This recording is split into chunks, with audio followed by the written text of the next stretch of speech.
Welcome. Before tonight's story begins, take a moment to get comfortable. Where are you listening from tonight? You're always welcome to share it in the comments. If these calm, unsettling stories help you relax or drift into sleep, consider subscribing and turning on notifications. New videos are here daily. Now, lower the volume, close your eyes, and let the night carry you into the story.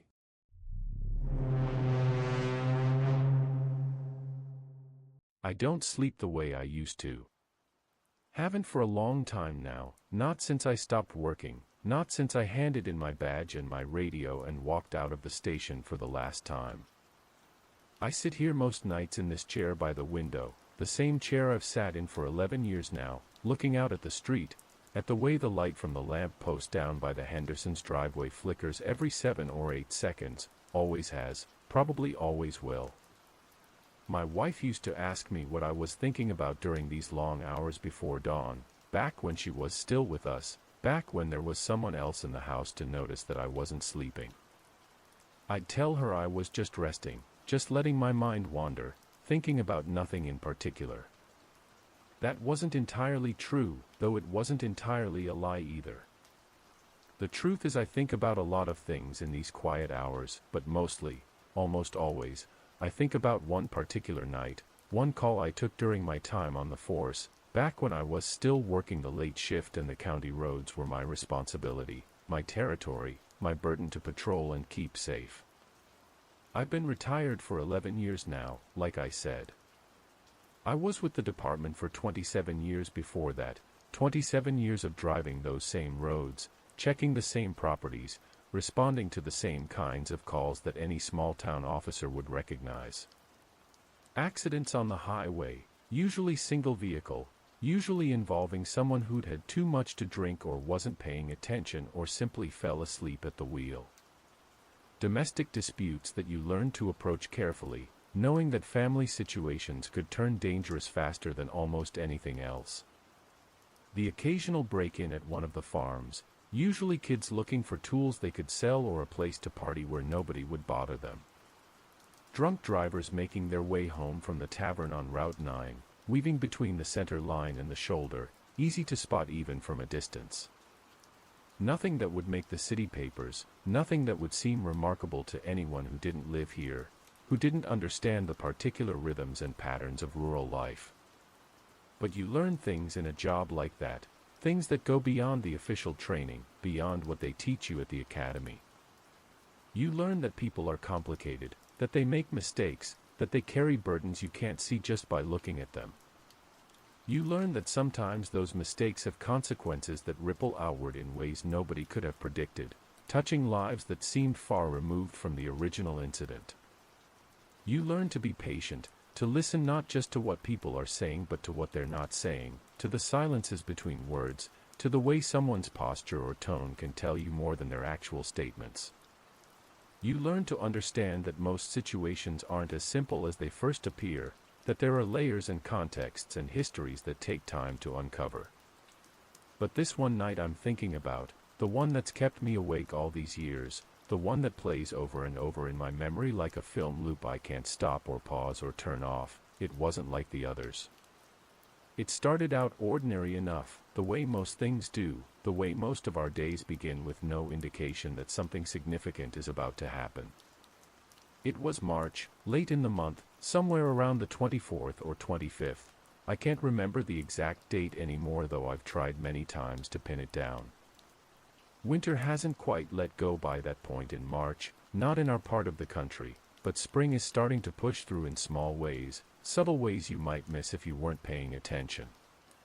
The days were getting longer, you could feel that, but the nights were still cold and dark and seemed to stretch on forever, and there was a quality to the air that felt suspended somehow, like the world was holding its breath between seasons, waiting to see which one would win out. I was working the graveyard shift, midnight to 8 in the morning, the shift I'd requested years earlier and had been working ever since. Some officers hated it, found it lonely or boring or too quiet, but I'd always preferred it. There was something peaceful about those hours, something that felt pure and uncomplicated in a way that daytime never quite achieved. I was covering the roads that connected our town to the surrounding communities, mostly farmland and state forest and not much else, miles and miles of empty road with houses scattered far apart and whole stretches where you might drive for 10 or 15 minutes without seeing a single light. The call came in around 2:30 in the morning. I remember the time exactly, not because anything about the call itself seemed unusual at that point, but because I'd just finished my thermos of coffee, the one I filled at home before every shift, and I was thinking about stopping at the all-night diner on County Road 14 to refill it. The coffee at that diner wasn't particularly good, but it was hot and it was available, and that was enough for those long nights when you needed something to keep you alert and focused. Dispatch came through on the radio, Sarah's voice, calm and professional as always, the voice I'd been hearing for years on these overnight shifts, steady and reliable and somehow comforting in its familiarity.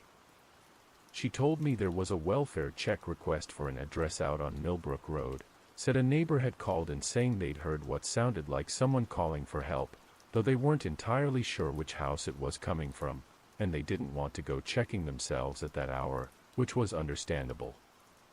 People are cautious about investigating strange sounds in the middle of the night, and rightfully so.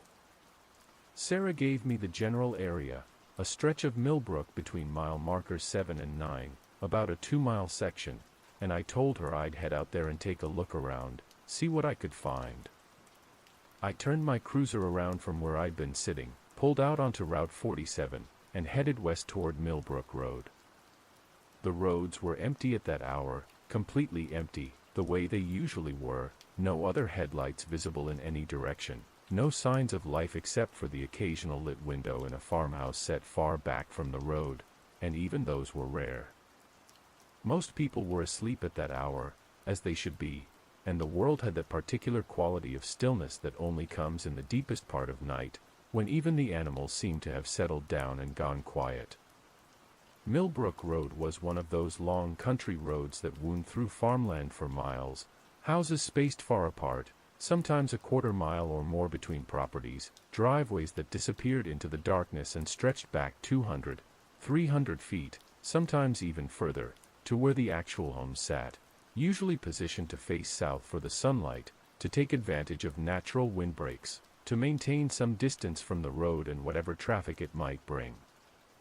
Most of the properties out there were owned by families who'd been farming the land for generations, people I knew by name and reputation, people who kept to themselves and worked hard and didn't cause any trouble, the kind of steady, reliable residents that small towns depend on, that form the backbone of communities like ours. It was quiet out there, peaceful in a way that city people often misunderstand, mistaking isolation for loneliness when really it's just a different kind of living, a different relationship with space and silence and solitude. I'd grown up in this area myself, had spent my whole life here except for 2 years in the service when I was young, and I understood that quality, appreciated it, felt comfortable with it in a way that maybe someone from elsewhere wouldn't have. I turned onto Millbrook from Route 47 and drove slowly, maybe 25 miles per hour, my headlights cutting through the darkness and illuminating the gravel shoulder, the fence posts that marked property lines, the occasional mailbox with a name painted on the side, some of them neat and carefully maintained, others rusted and leaning, but all of them familiar to me from years of driving this same route. The houses were set back from the road, and most of them were completely dark at that hour, just vague shapes against the slightly lighter sky, darker masses in the general darkness, the kind of thing you could see but not really make out in any detail. I had my window rolled down despite the cold, about halfway down, letting the night air come into the cruiser, sharp and clean and carrying that particular smell that March nights have in farm country, a mixture of cold earth and last year's dead vegetation and something else, something harder to define, maybe just the smell of emptiness, of open space. I was listening for anything unusual, any sound that might be someone calling out, someone in distress, someone needing help. But there was nothing except the low hum of my engine, steady and monotonous, and the soft crunch of gravel under my tires when I pulled onto the shoulder to check each driveway more carefully, to shine my spotlight down those long approaches, to make sure I wasn't missing anything. I passed the Kowalski place, recognized it by the distinctive red barn that sat near the road, the one Oldman Kowalski had painted himself about 20 years back and had never repainted since, letting the color fade to a dull rust that somehow seemed appropriate, seemed to belong to the landscape. Then I passed the old Morrison farm that had been sold a few years back to a couple from downstate, from the Chicago area I think, though I'd never actually met them, only heard about them from other residents who mentioned they kept to themselves, didn't participate much in community activities, which was fine, people were entitled to their privacy. I passed a stretch of empty land that belonged to the county, land that had been farmed once but had been abandoned for decades, left to grow over with scrub brush and volunteer trees, slowly returning to something like its natural state. And then I came to a house I didn't immediately recognize, which was unusual because I thought I knew every property on this road, had driven past them thousands of times over the years, had probably stopped at most of them for one reason or another during my time on the force. It sat further back than most of the others, I'd estimate maybe 400 feet from the road, possibly even more, hard to judge distances accurately in the dark. The driveway was two parallel tracks of dirt with grass growing between them, the kind of driveway that suggested it wasn't used very often, that whoever lived there didn't come and go with any regularity, didn't make frequent trips to town for groceries or errands or social visits. There was a single light on in what looked like a front room, a pale yellow glow behind curtains, the kind of warm light that usually meant a lamp rather than an overhead fixture, and something about it made me slow down, made me ease off the accelerator and let the cruiser coast forward at maybe 10 miles per hour while I studied the place. I can't explain exactly what it was that caught my attention, what made this particular house stand out from all the others I'd already passed. Maybe it was just that the light seemed too still, too steady, too unchanging, in a way that made me think of a lamp left burning rather than someone actually being awake and moving around inside, going about their business, living their life. Or maybe it was the way the house itself seemed to sit in its clearing, surrounded by tall grass that hadn't been cut in quite a while, maybe not since the previous fall, giving the whole property an abandoned quality even though someone was clearly living there, clearly keeping at least one light on, clearly occupying the space in some way. Or maybe it was something else entirely, something I couldn't quite articulate even to myself, just an instinct, a feeling, the kind of intuition you develop over years of police work, that tells you when something deserves a closer look even if you can't say exactly why. I pulled into the driveway and sat there for a moment with my engine idling, the sound seeming unnaturally loud in the stillness, looking at the house and trying to remember if I'd ever had a call out here before, if I'd ever stopped here for any reason, if I knew who lived here. But I couldn't place it. The house was old, I could see that much even in the darkness, probably built in the 40s or 50s, that era when houses were simple and functional, nothing fancy, just rectangular structures with pitched roofs and covered porches, built to withstand weather and time and not much concerned with aesthetic considerations. The paint was weathered, hard to tell what color it might have been originally, faded now to something between gray and white, that indeterminate color that old houses take on when they haven't been maintained properly, when the years and the weather have worn away whatever character they might once have had. There was a pickup truck parked off to the side, an older model, maybe 15 or 20 years old, possibly even older, hard to tell in the limited light from my headlights. It had that same quality of stillness, that same sense of having been sitting there for a long time without being moved, like everything about this property had a settled, static quality, like time moved differently here, or maybe didn't move at all.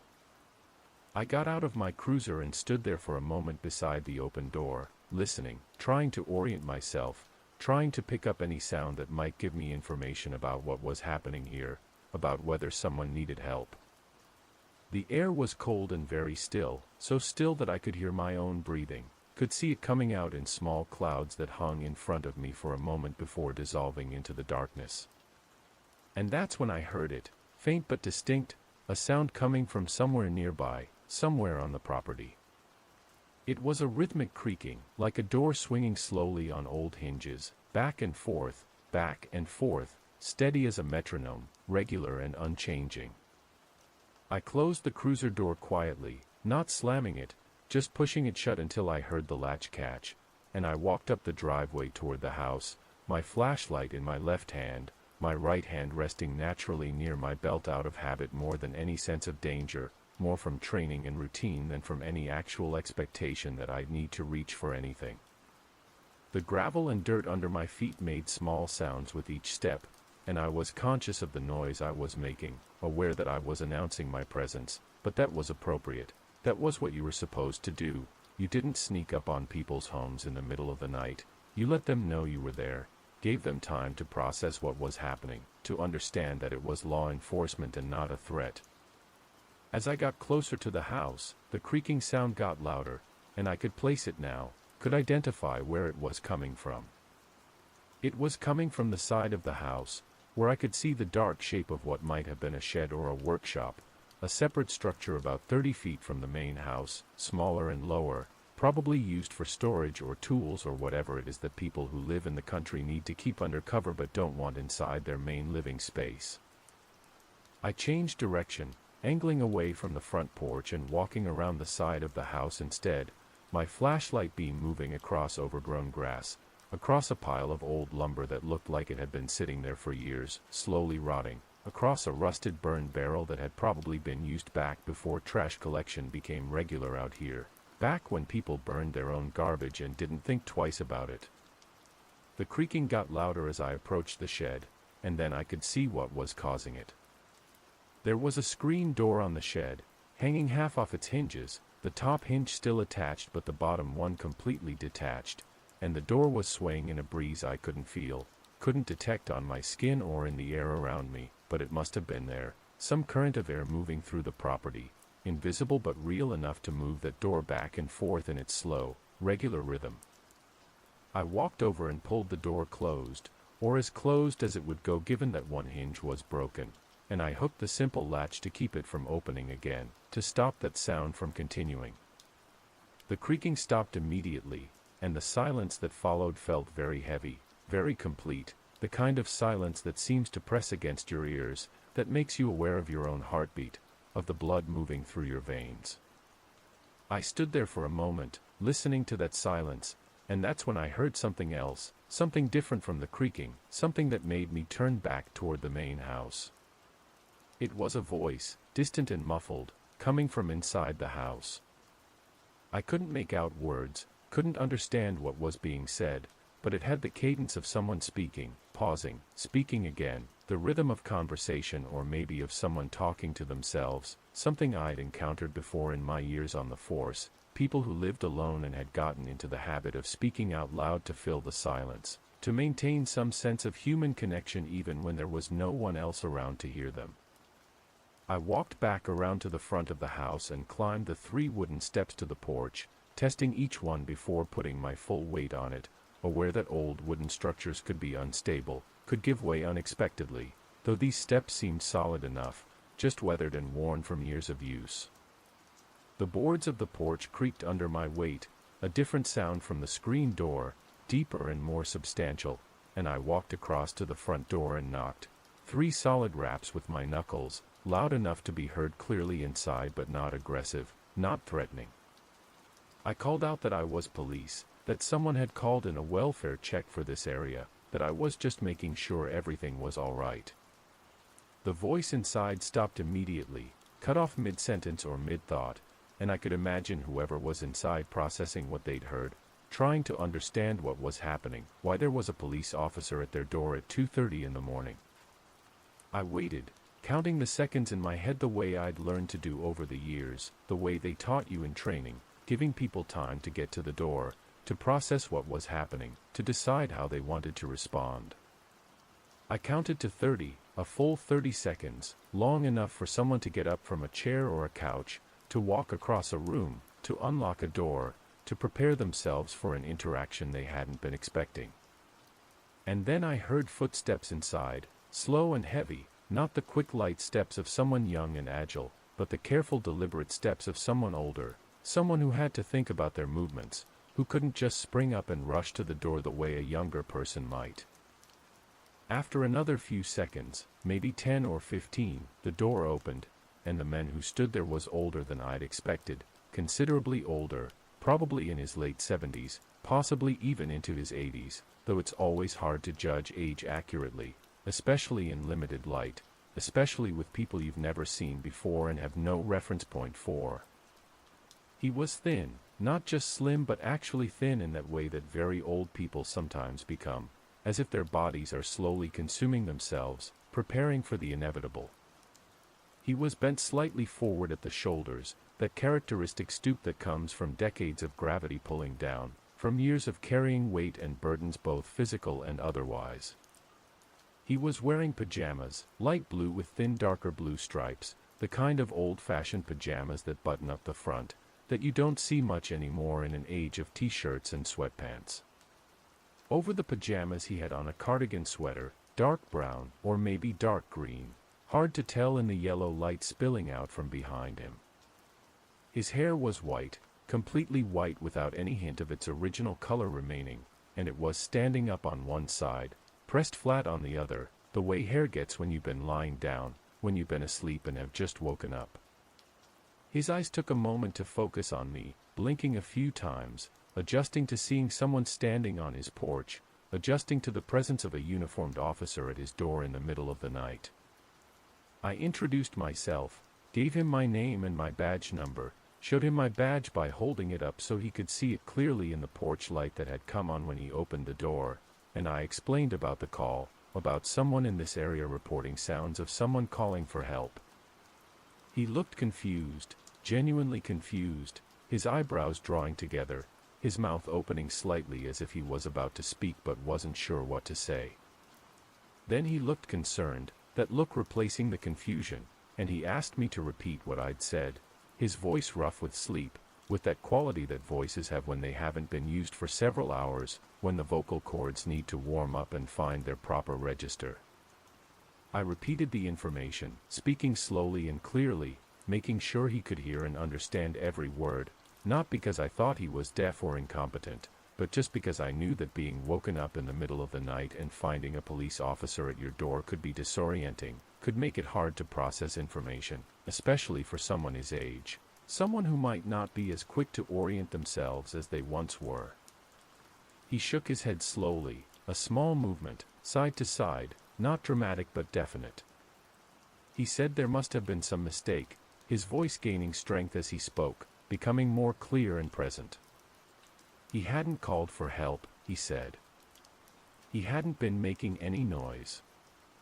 He'd been asleep until just a moment ago when he'd heard my knock on the door.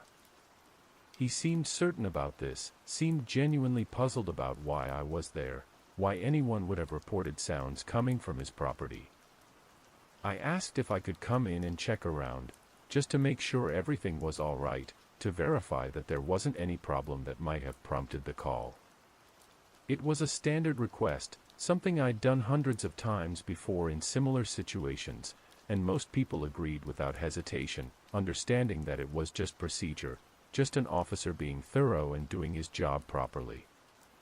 But this man hesitated for just a fraction of a second, maybe half a second, maybe even less, but I noticed it because you learn to notice these things, to pick up on small reluctances, small moments of uncertainty that might indicate something more significant. But then he nodded and stepped back, opening the door wider to let me pass, gesturing with one hand for me to come in. I stepped across the threshold and into the house, and the first thing I noticed was the warmth, a significant contrast from the cold outside, warm enough that I could feel it immediately, that kind of dry heated air that comes from baseboard heaters or an older furnace system, the air moving and circulating but feeling slightly stale, as if the windows hadn't been opened in quite some time. The inside of the house was neat but sparse, furnished in that minimal way that suggested either someone who'd never had much or someone who'd gotten rid of most of what they once owned, paring their possessions down to essentials. The furniture was old and worn, not antique in any valuable sense, just old, the kind of furniture that had been used for decades and showed that use in the way the cushions had compressed and the fabric had faded and the wooden arms had been darkened by years of hands resting on them. There was a television in the corner, an older model, not flat screen, one of those deep boxy televisions that predated the modern thin designs, sitting on a simple wooden stand. In front of the television was a recliner, positioned for optimal viewing, brown leather or maybe vinyl that had been patched in a couple of places with tape that had itself aged and discolored.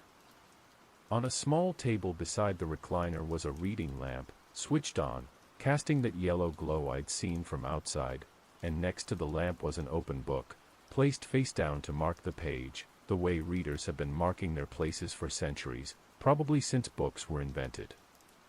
I could see into the kitchen from where I stood, a small galley kitchen with older appliances, everything clean and in its place, dish towel hanging over the oven handle, a glass and a plate in the drying rack beside the sink.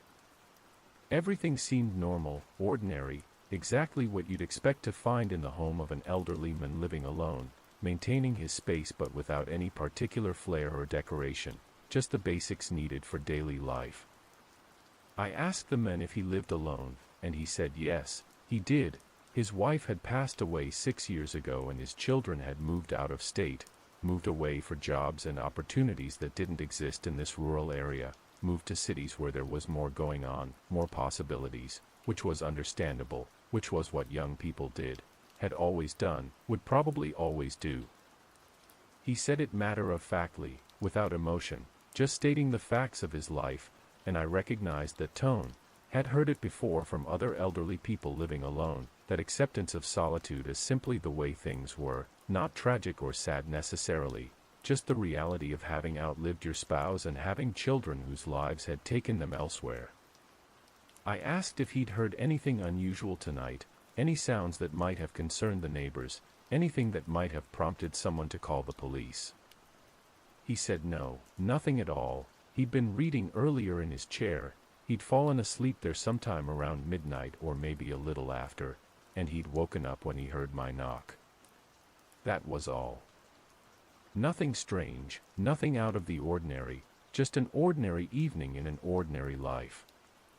I told him I'd like to walk through the house if that was all right, just to make sure everything was secure, to verify that there wasn't any problem that maybe he wasn't aware of, a window left open, a door not properly closed, something that might have made noise and prompted the call.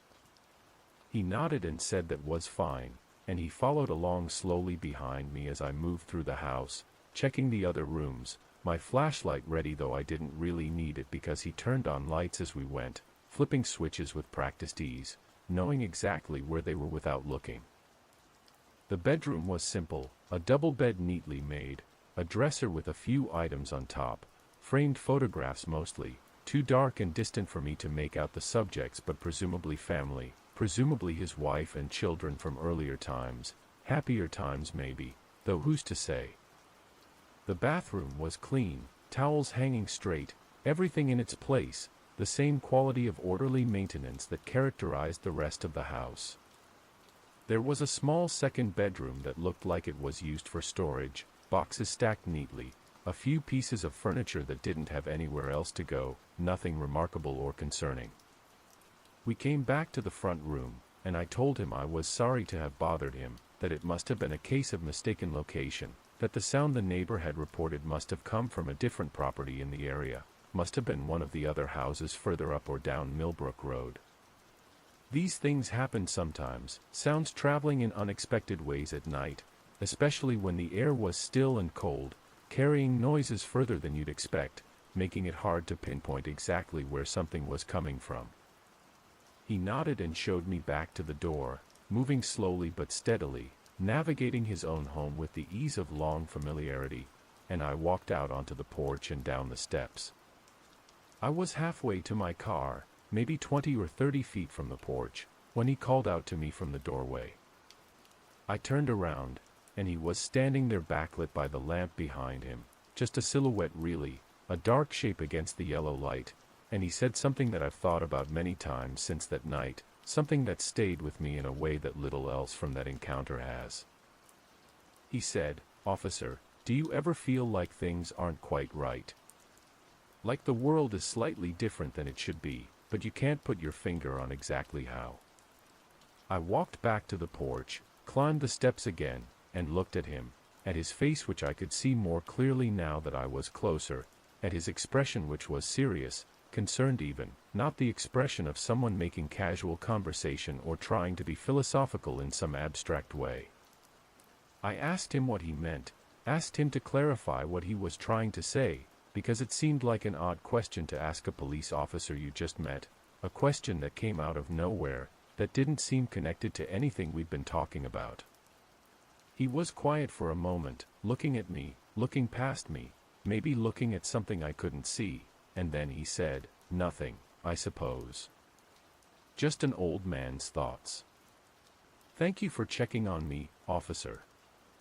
Thank you for taking the time."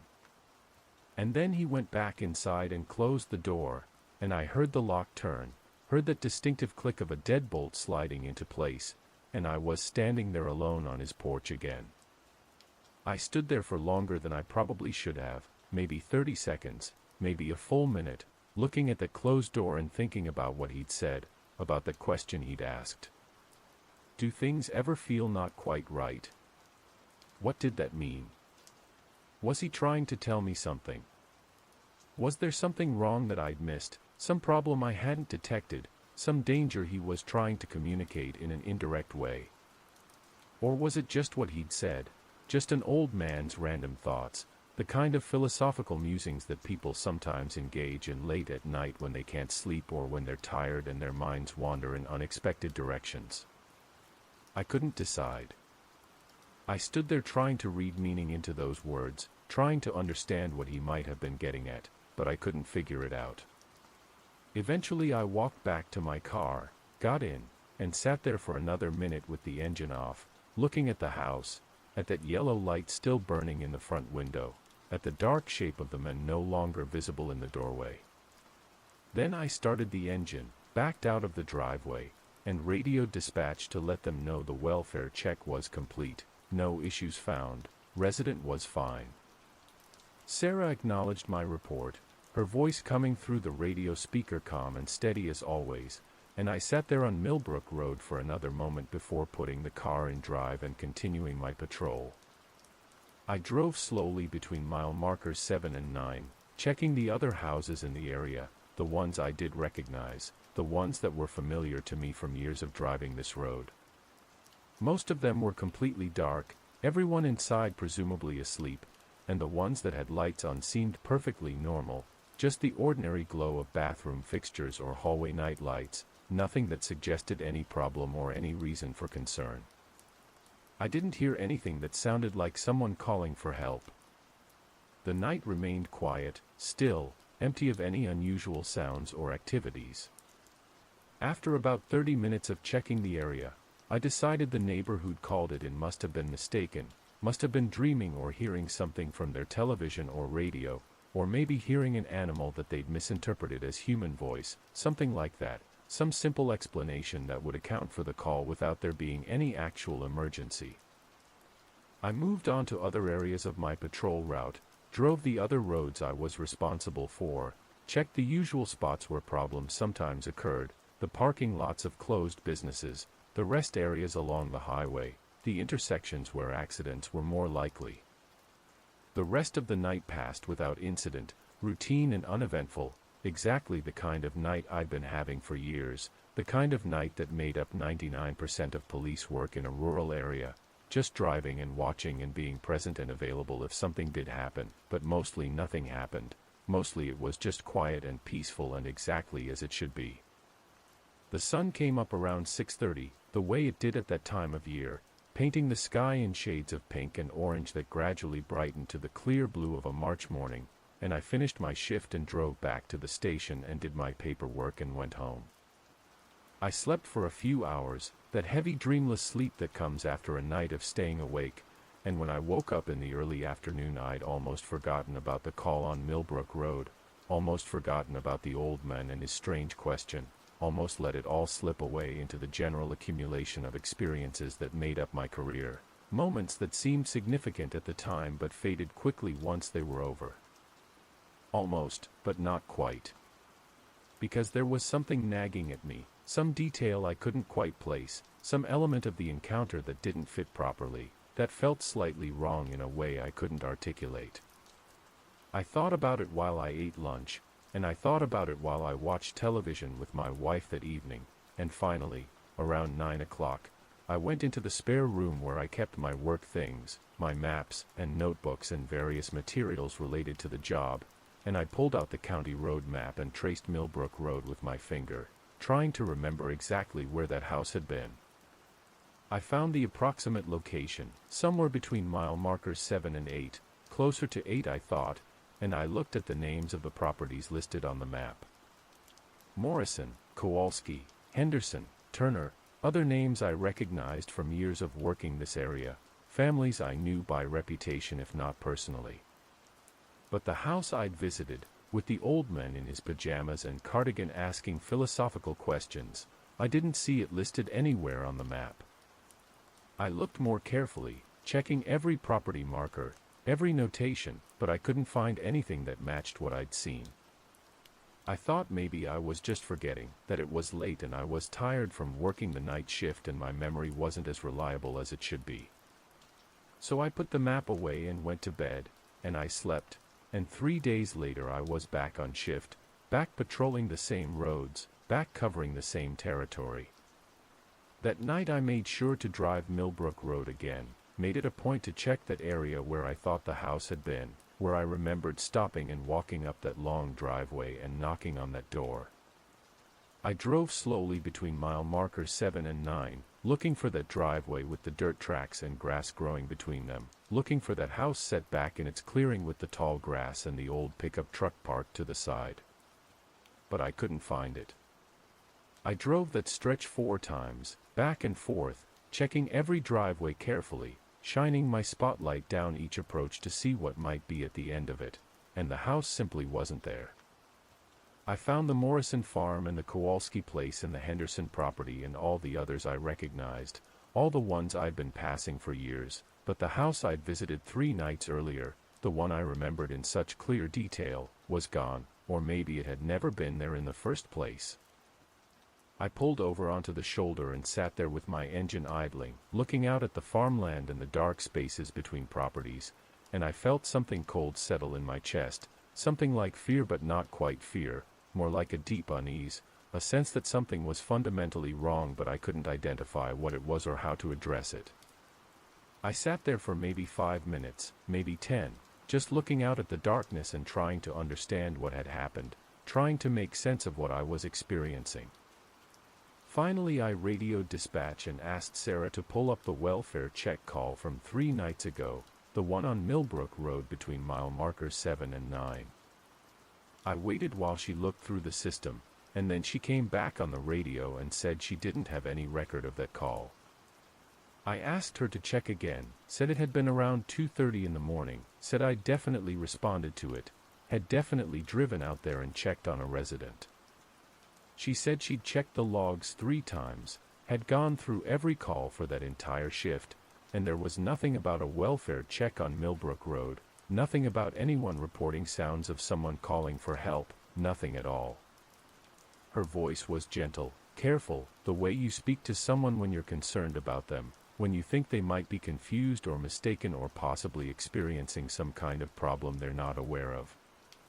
She suggested, very diplomatically, very kindly, that maybe I was thinking of a different night, a different call, that working these overnight shifts could play tricks on your memory, could make experiences blur together, could create false memories or confuse the sequence of events.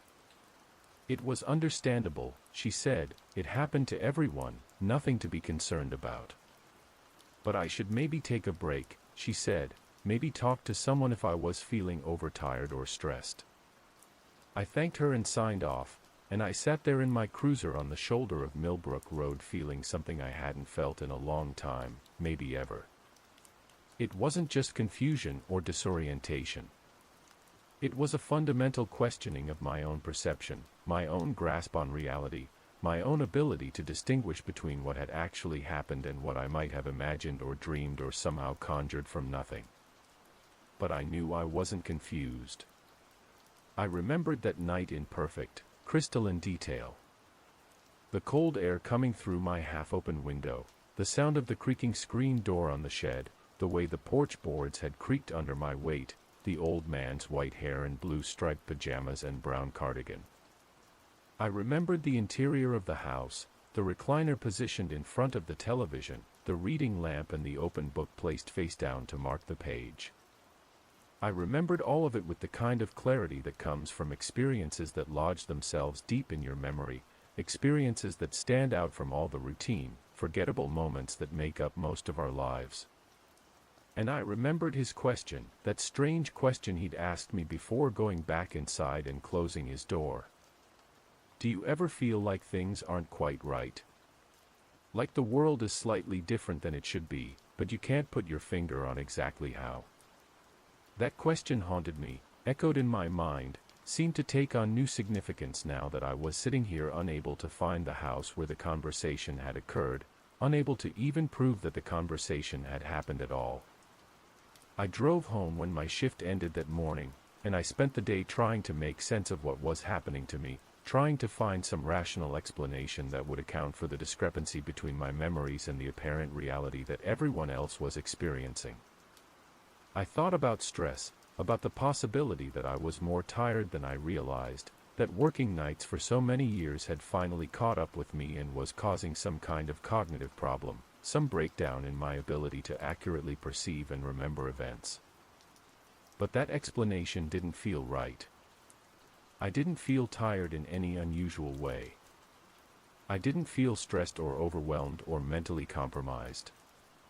I felt exactly as I'd always felt, clear and present and aware, going about my job with the same level of competence I'd maintained for more than 2 decades. There was nothing in my daily experience that suggested I was losing my grip on reality or experiencing any kind of mental health crisis. I thought about going back to Millbrook Road in daylight, knocking on doors, asking neighbors if they knew about a house that might have been between certain properties, describing the old man and asking if anyone knew him, trying to find some evidence, some confirmation that what I remembered had actually occurred. But I didn't do it. Something kept me from doing it. Maybe it was pride, not wanting people to think I was losing my grip on reality, not wanting my colleagues or the community to start questioning my fitness for duty, not wanting to become the subject of concerned conversations and careful observations.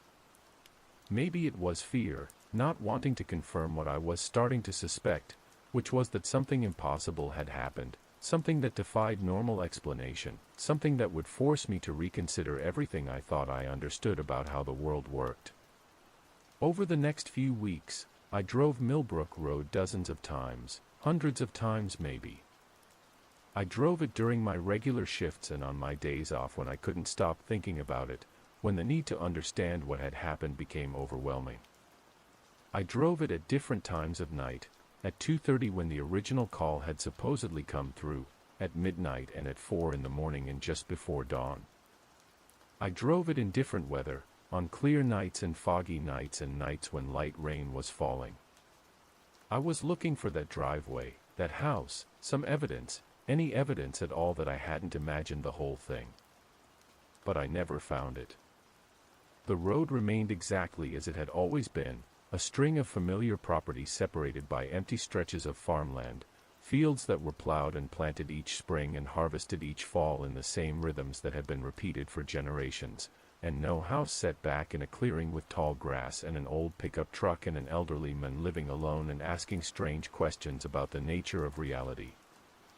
I started having trouble sleeping, real trouble, not just the usual adjustment issues that come with working night shifts but a deeper, more persistent insomnia. I'd lie in bed during the day, exhausted from staying awake all night, and my mind would race through everything I remembered about that call, replaying every detail, analyzing every moment, trying to find some clue I'd missed, some explanation that would make sense of the experience. And at night, when I was supposed to be awake and alert and focused on my job, I'd find myself distracted, preoccupied, driving the roads on autopilot while my thoughts circled endlessly around the same questions, the same mysteries, the same unsettling possibilities. My wife noticed the change in me. She asked if something was wrong, if something had happened on the job that was bothering me, if I wanted to talk about it. I told her I was fine, just tired, just dealing with some routine stress, nothing unusual, nothing to worry about. She didn't believe me. I could see it in her eyes, in the way she looked at me when she thought I wasn't paying attention, that concerned, careful look that meant she knew something was wrong but didn't know how to help or how to bring it up without making things worse. But I couldn't tell her. How do you explain to someone that you're questioning your own sanity, your own ability to distinguish between reality and imagination? How do you say that you responded to a call that apparently never existed, that you visited a house that apparently was never there, that you had a conversation with a man who apparently doesn't exist? You can't. There's no way to articulate that without sounding confused or disturbed or possibly mentally ill, without raising concerns that are legitimate and reasonable but that I didn't want to face, didn't want to acknowledge. I started keeping a journal, bought a small notebook and began writing down everything I remembered about that night, recording every detail I could recall in as much specificity as possible.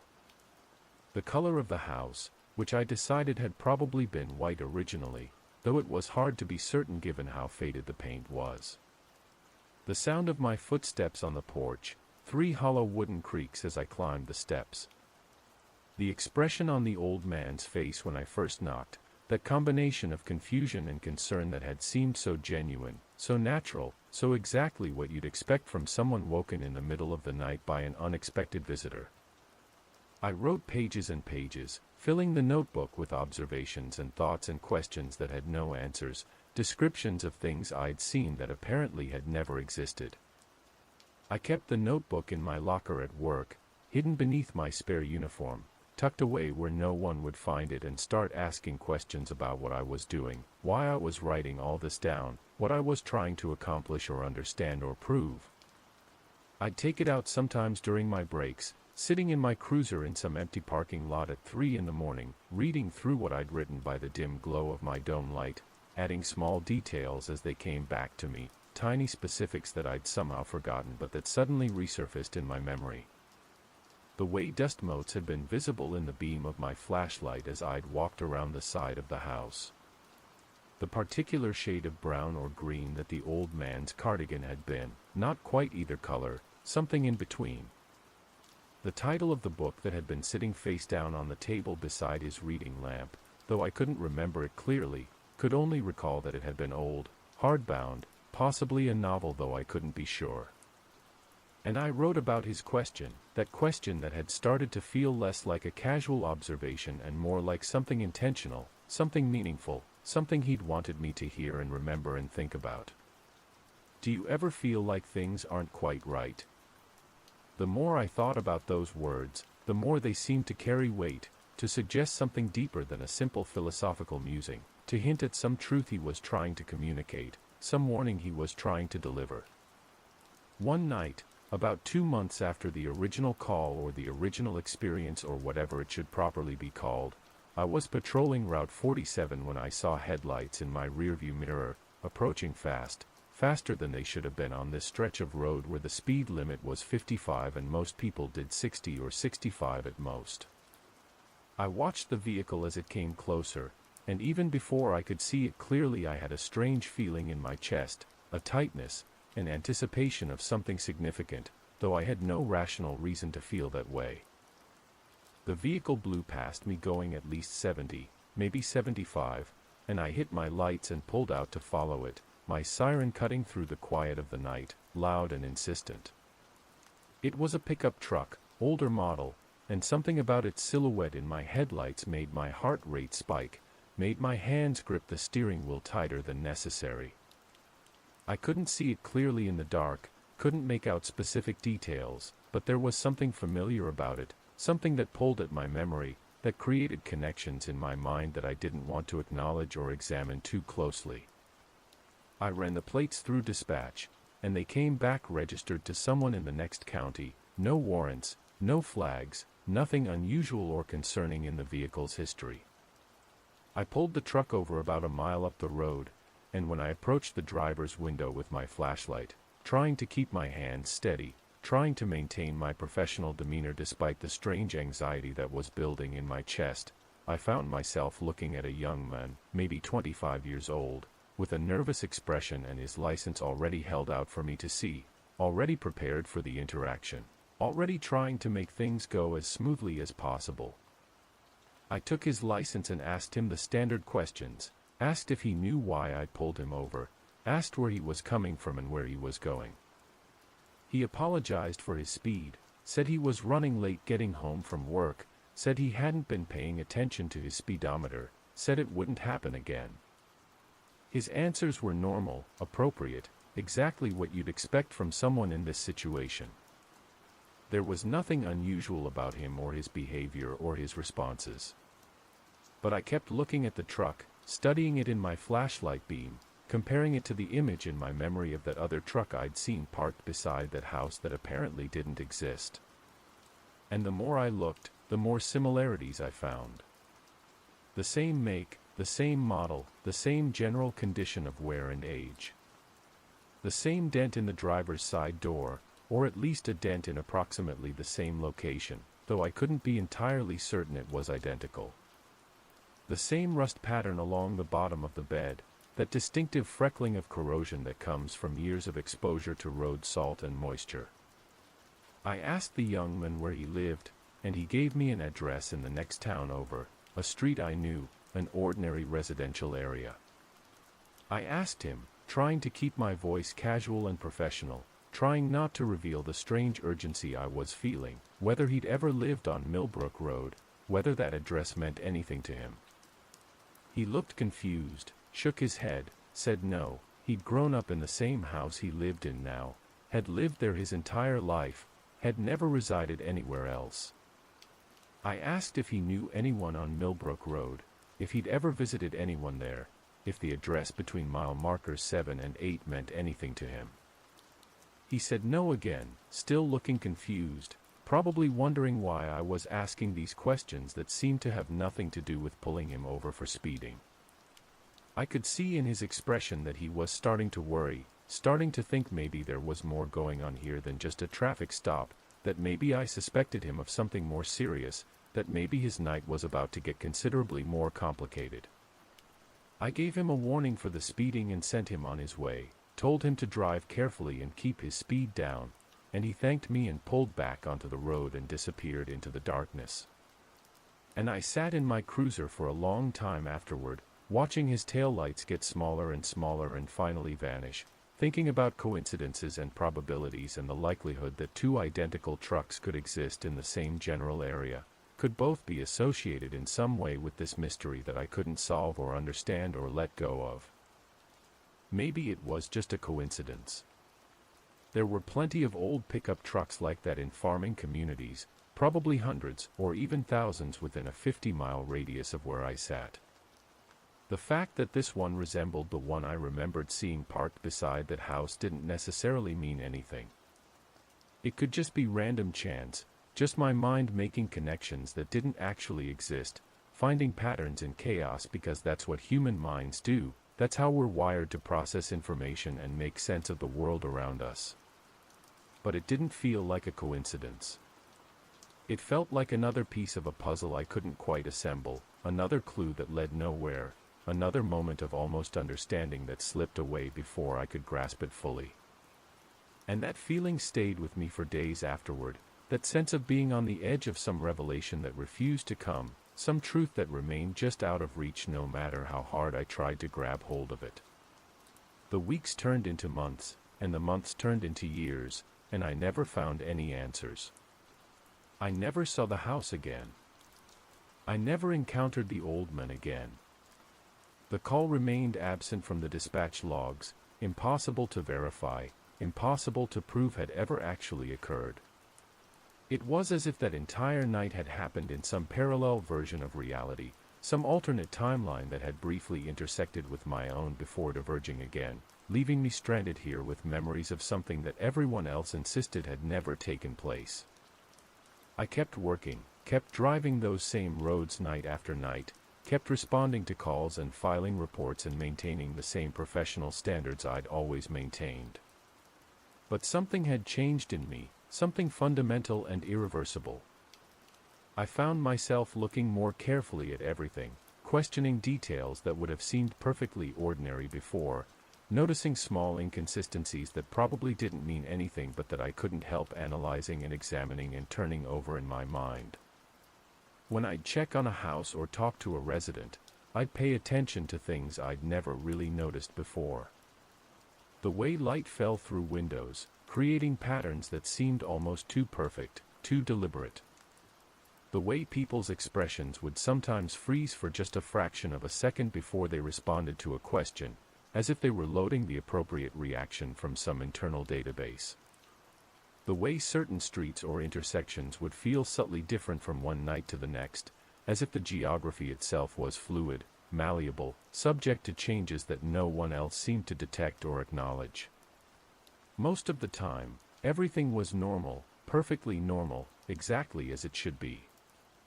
But occasionally, maybe once or twice a year, sometimes more frequently, sometimes less, I'd encounter something that gave me that same feeling I'd had on Millbrook Road that night, that sense of wrongness that had no obvious source, that feeling that things weren't quite right in ways I couldn't articulate or explain or document in any meaningful way. A woman called in reporting voices in her basement, saying they'd been talking down there for hours, saying she was afraid to go check herself.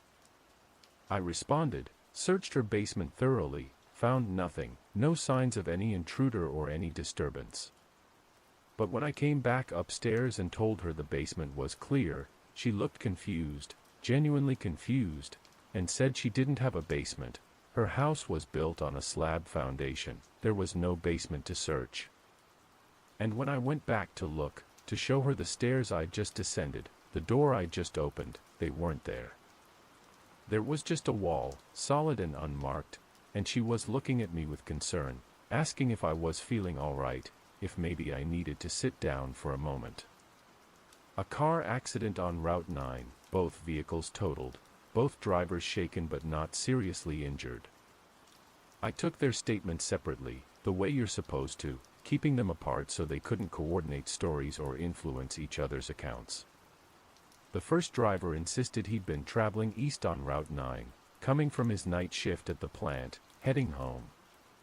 The second driver insisted he'd been traveling north on County Road 14, coming from his girlfriend's house in the next town.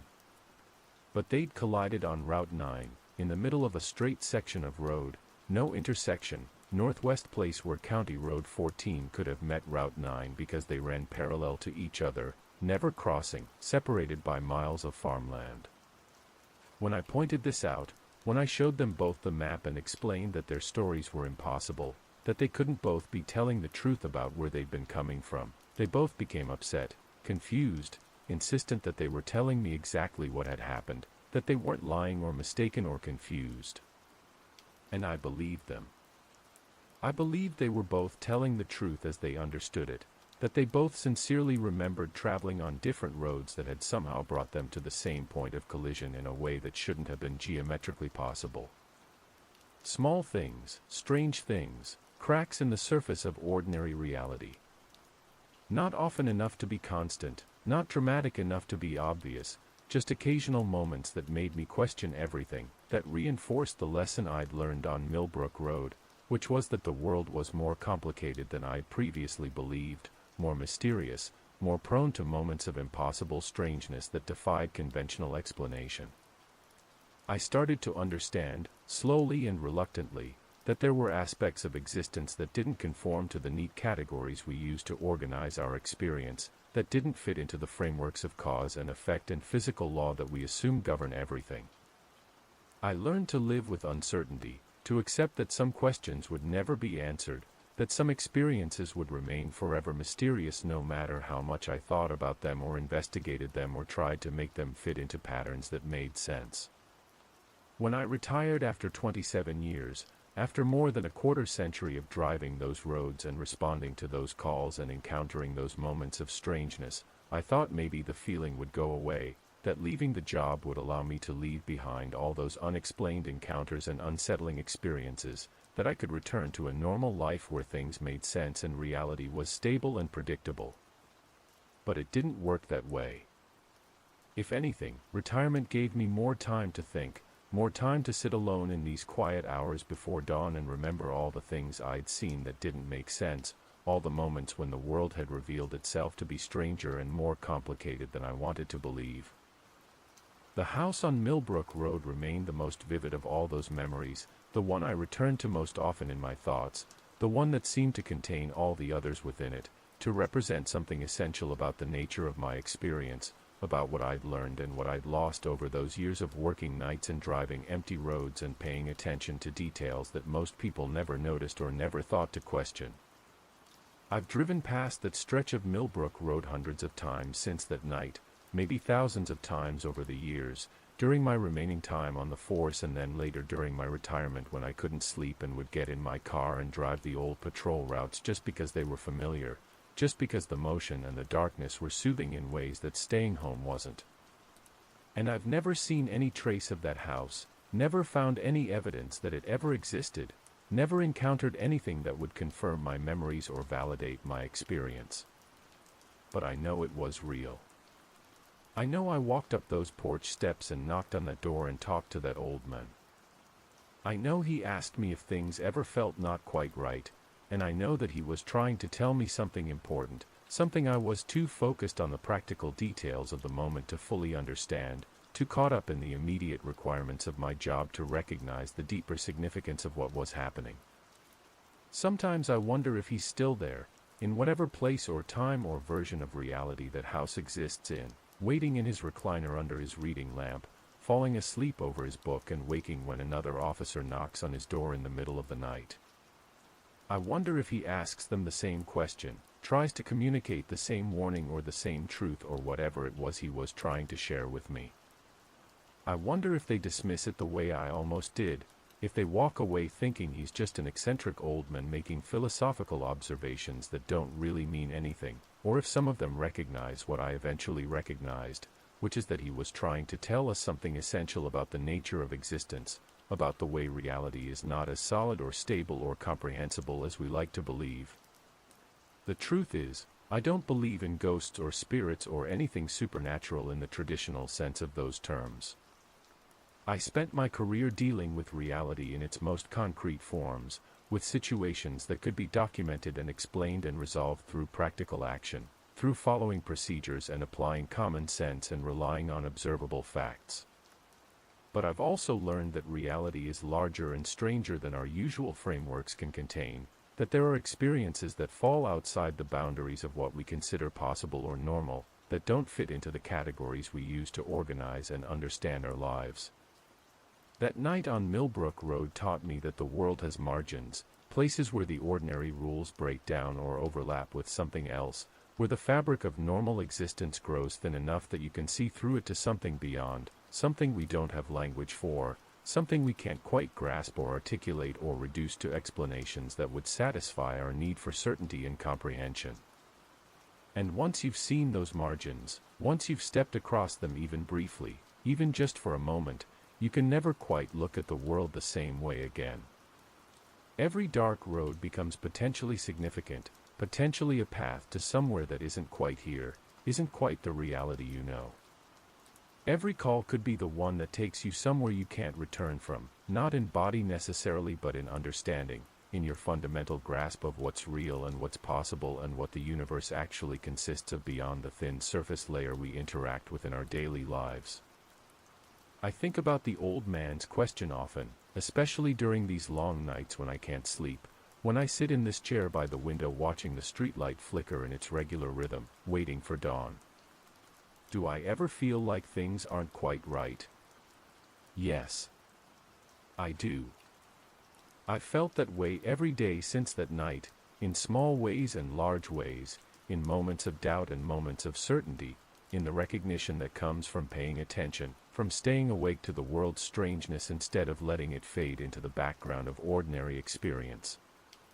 The feeling has become a constant companion, a low-level awareness that runs beneath all my other thoughts and experiences, a persistent sense that there's more to reality than what we perceive, more complexity and mystery and fundamental strangeness than our conscious minds can fully process or accept. It's not a comfortable feeling. It would be easier to dismiss it, to convince myself that I was mistaken, that nothing unusual happened that night on Millbrook Road, that my memories are false or corrupted or the product of stress and exhaustion. But I can't do that. I can't unknow what I know. I can't unsee what I saw. I can't return to the comfortable certainty I had before that night, when I believed that reality was solid and stable and comprehensible, when I thought that the world operated according to rules that made sense and could be reliably counted on. That version of myself is gone, replaced by someone who understands that existence is more mysterious than we want to admit, more prone to moments of impossible strangeness, more like a dream than the solid predictable mechanism we pretend it is. But I've also learned to live with it, to accept it as part of the cost of paying attention, of staying awake to the world's true nature instead of sleepwalking through life in the comfortable fog of assumptions and expectations that most people never question. Most people move through their lives without ever noticing the cracks, the inconsistencies, the moments where reality seems to pause or shift or reveal itself as something more complicated than it appears. And maybe that's for the best. Maybe ignorance really is bliss, and maybe the old man was cursed with the same awareness I now carry, the burden of seeing too much and understanding too little, of knowing that things aren't quite right but being unable to do anything about it except ask questions that have no answers. I sit here in my chair by the window, watching the streetlight flicker in its regular rhythm, and I think about all the night shifts I worked over those 27 years, all the calls I took, all the roads I drove in darkness, all the moments that seemed significant at the time but faded quickly into the general accumulation of experience that makes up a career, a life. Most of them were routine, forgettable, the ordinary business of keeping people safe and maintaining order in a world that generally follows predictable patterns, that mostly makes sense in ways we can understand and accept. But that one call, that one house, that one conversation with a man who might or might not have existed in the conventional sense of existence, that one has stayed with me in a way nothing else has marked me, has changed how I see everything that came after it. And I suspect it always will. I suspect that when I'm very old, older even than I am now, lying in bed in my final hours whenever those come, it will be that night I think about, that experience I return to, that mystery I still carry with me without resolution or understanding. That driveway stretching back into darkness, those dirt tracks with grass growing between them. That light in the window, pale yellow and steady and somehow wrong in ways I couldn't articulate. That voice I heard before I even approached the house, muffled and distant, speaking words I couldn't make out. The way the porch boards creaked under my feet, 3 distinct sounds, hollow and wooden. The old man's white hair catching the lamplight, his blue striped pajamas, his brown cardigan, his expression of confusion and then concern. The interior of the house, spare and neat, everything in its place, nothing remarkable except for being unremarkable, for being exactly what you'd expect and therefore somehow suspicious in its normalcy. The book placed face down to mark the page, the reading lamp casting its yellow glow, the television in the corner, dark and silent. And then his question, delivered from the doorway as I was walking back to my car, called out into the night as if it was something he needed to say, something he couldn't keep to himself. Do you ever feel like things aren't quite right? Like the world is slightly different than it should be, but you can't put your finger on exactly how? Those words echo in my memory, spoken in his rough voice, delivered with that expression of serious concern, as if he was trying to communicate something urgent, something important, something I needed to hear and understand even if I couldn't fully grasp it in that moment. And the truth is, everything has felt not quite right since that night. The world has felt slightly different, slightly off, as if I'm living in a version of reality that's very close to the one I knew before but not quite identical, not quite the same in ways that are too subtle to point to but too consistent to ignore. It's like looking at a picture that's been altered in small ways, changes so minor you can't identify what's different but you know something is, you can feel it even if you can't see it. The sun will come up soon, the way it always does, the way it's done every morning for billions of years, reliable and predictable and reassuring in its consistency. The night will end, and I'll make myself some coffee, and I'll pretend to sleep for a few hours even though sleep doesn't come easily anymore, hasn't for years now. And then I'll get up and go through the motions of another day, shopping for groceries and reading the newspaper and maybe calling one of my children who live far away and have busy lives of their own and probably wonder why their father seems so distant, so preoccupied, so lost in thoughts he never shares. But underneath all of that, beneath the surface of ordinary life, beneath the routines and responsibilities and social interactions that make up the visible portion of existence, I'll still be thinking about that house, still be wondering where it went, still be turning over that question in my mind, trying to understand what it meant, what he was trying to tell me, what truth he was trying to communicate through those careful words. Do things ever feel not quite right? All the time. Every single day. In countless small ways and occasional large ways. In moments of quiet reflection and moments of active experience. In the recognition that comes from looking carefully at the world instead of just glancing at it, from paying attention to details instead of letting them blur into the background, from staying awake to reality's strangeness instead of sleeping through it in the comfortable assumption that everything makes sense and can be understood. And I've learned to live with that feeling, to accept it as the price of having seen something I can't explain and can't forget, something that changed me permanently, that altered my fundamental understanding of what reality is and how it works and what might be possible beyond the narrow range of experiences we consider normal. The world is larger than we think it is, more mysterious, more prone to moments of impossible strangeness, more likely to surprise us with encounters that don't fit into our existing frameworks of understanding.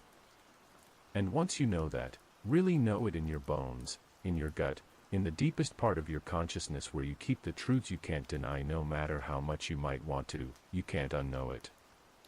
You can only carry it with you, quietly, through all the remaining days and nights, through all the hours of sitting awake while others sleep, through all the moments of looking out at the darkness and wondering what else is out there, just beyond the edge of what we can see or understand or accept as real. The last call of the night shift. That's what I think about, what I carry with me, what has defined these years of retirement more than any of the routine calls I took during my career. Not the literal last call before you go home and hand off responsibility to the next shift, but the one that stays with you forever, the one that marks you, the one that changes how you see everything that comes after, the one that divides your life into before and after, into ignorance and awareness, into comfortable certainty and uncomfortable truth. Mine was a house that disappeared and a question that has no answer and a man who might have been trying to warn me about something I still don't fully comprehend, something about the nature of reality itself, about the way things aren't quite right, about the way the world is slightly different than it should be in ways we can't put our fingers on but can feel if we're paying attention, if we're willing to acknowledge what we're experiencing instead of dismissing it or explaining it away or pretending it doesn't exist. And somewhere out there, on some version of Millbrook Road that exists in a space I can't reach or return to, in some layer of reality that intersected briefly with my own before diverging again, I think that house is still standing, and that light is still burning in the front window, and that man is still waiting, patient and persistent, for the next person to knock on his door so he can ask them his question about whether things feel quite right, about whether the world seems slightly different than it should be. Because maybe they don't. Maybe they never have. Maybe that's the truth he was trying to share, the knowledge that was too large to say directly, too disturbing to state plainly, the recognition that reality is not what we think it is, that it has seams and gaps and places where it doesn't quite hold together, where you can see through to something beyond if you're unfortunate enough, or aware enough, or chosen enough to be standing in the right place at the right time. And if you find yourself standing in one of those places, looking around at something that can't exist but does, talking to someone who shouldn't be there but is, you'll know, with a certainty that nothing can shake, with a conviction that will stay with you for the rest of your life, that everything you believed about the nature of existence was just a comfortable story we tell ourselves to keep the darkness at bay, to maintain the illusion of safety and predictability and comprehensibility in a universe that is none of those things. That's what I learned on my last call of the night shift. That's what I carry with me now, here in this chair, in these quiet hours before dawn, while the world sleeps and the streetlight flickers and the darkness presses against the windows and time moves forward in its relentless way, bringing me closer to whatever comes next, whatever mysteries wait beyond this life, whatever truths we'll finally understand when we can no longer turn away from them or explain them away or pretend they don't exist. And when people ask me why I don't sleep much anymore, why I sit here night after night watching the darkness, I tell them I'm just resting, just thinking about nothing in particular, just an old man with time on his hands and memories on his mind. Because how do you explain that you saw something that proved the world is stranger than anyone wants to admit?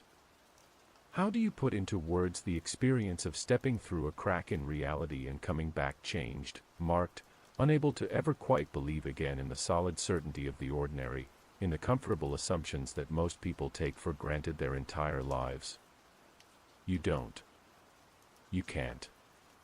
You just sit with it, alone, in the hours between midnight and dawn, and you remember, and you wonder, and you wait for the sun to come up and restore the illusion that everything is normal, everything is explicable, everything is safe and understood and under control.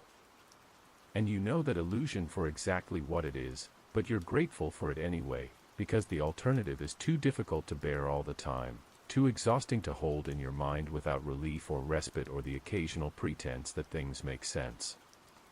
So I sit here, and I watch the streetlight flicker in its endless rhythm, and I think about Millbrook Road, and I wait for morning.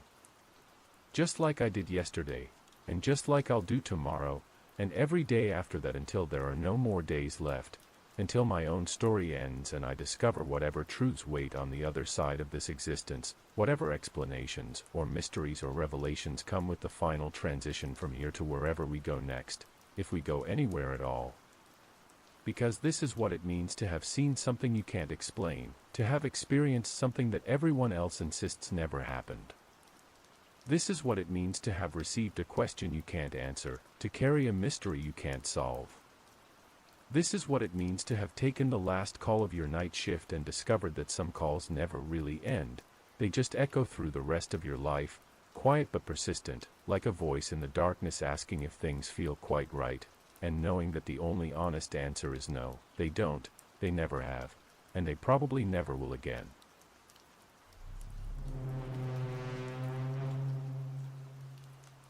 I used to work security for a living, nothing glamorous, nothing that would interest anyone who hadn't done the job themselves, nothing that would make for exciting stories or memorable anecdotes at social gatherings. Overnight shifts mostly, walking the same routes through the same buildings, checking doors and windows, making sure everything was locked and secure and undisturbed, maintaining the illusion of safety that employers wanted for their properties and their peace of mind. I did it for 18 years before my knees finally gave out and I had to retire, had to accept that my body couldn't handle the long hours of standing and walking anymore. That age catches up with everyone eventually, no matter how much you try to ignore it or push through it or pretend that you're still as capable as you were in your younger days. But there's one shift I remember more clearly than all the others, one night that stayed with me in ways I can't quite explain or shake off, even now, even after all these years of being away from that work, away from those empty buildings and silent hallways and the peculiar loneliness that comes with being the only person awake and alert in spaces designed for hundreds. It wasn't dramatic in any conventional sense, nothing violent happened, nobody got hurt, there was no crime to report or emergency to respond to.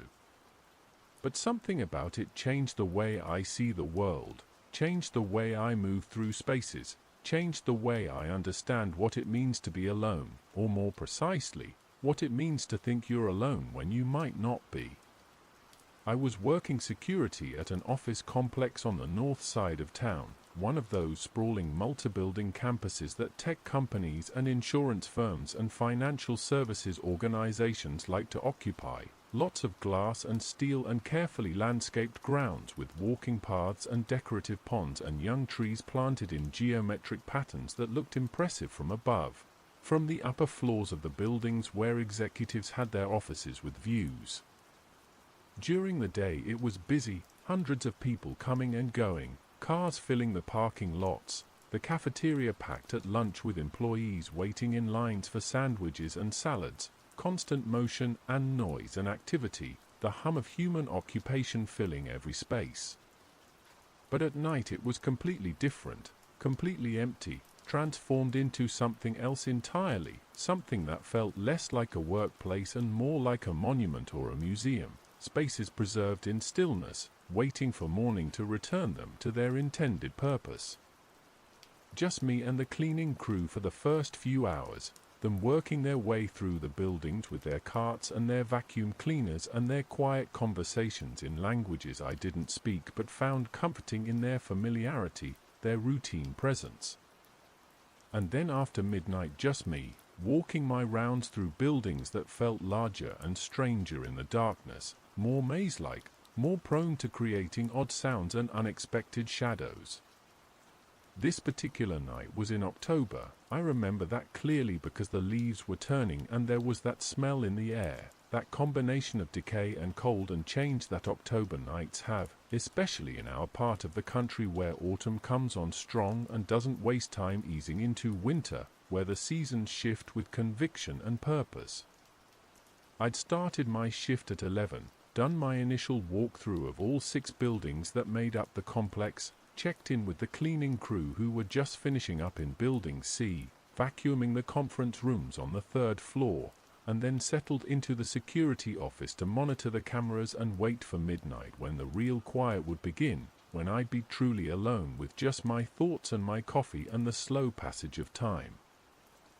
The security office was in Building A, the main administrative building where the executive offices and the primary reception area were located, tucked away on the 1st floor near the back entrance that employees used when they didn't want to walk through the main lobby.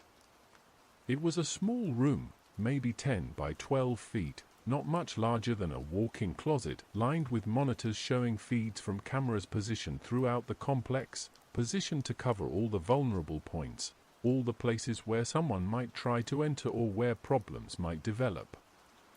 There were 47 cameras total. I'd counted them many times during slow nights when I had nothing better to do, 47 different views of hallways and stairwells and parking lots and entrance points, most of them showing nothing but empty space, static scenes that never changed from one hour to the next, unchanging tableaus of corporate architecture and functional design.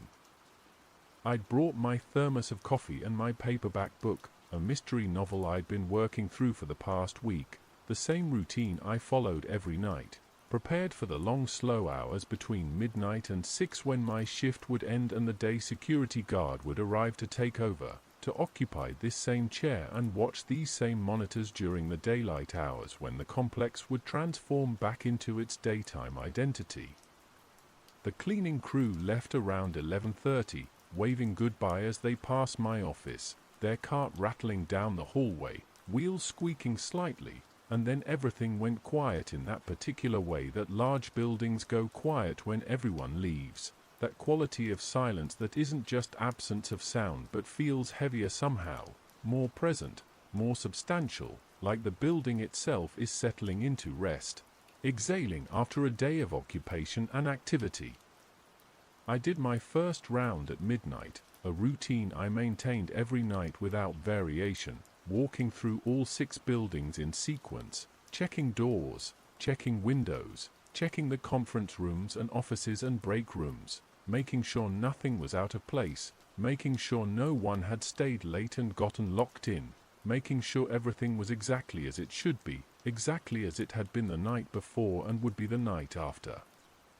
The buildings were connected by covered walkways, glass-walled corridors that let you move from one building to another without going outside, without being exposed to weather, and I always appreciated that on cold nights or rainy nights, though tonight was clear and still, the sky full of stars, the moon about 3/4 full and bright enough to cast shadows on the ground, to make the landscaping look different somehow, more theatrical, more deliberately arranged. Everything was normal on that first round, exactly as I expected it to be. Every door was locked, every window secure, every room empty and undisturbed, just the way I'd left them on my previous shift, just the way they should be at this hour. I returned to the security office and settled back into my chair, opened my book, took a sip of coffee that was already starting to cool, the heat dissipating quickly in the air-conditioned building. The monitors glowed in front of me, showing their unchanging views of empty spaces, and I let myself relax into the familiar rhythm of the night, the comfortable boredom that came with this job, the knowledge that nothing would happen, nothing ever happened, each night was exactly like the one before it, predictable and safe and utterly routine.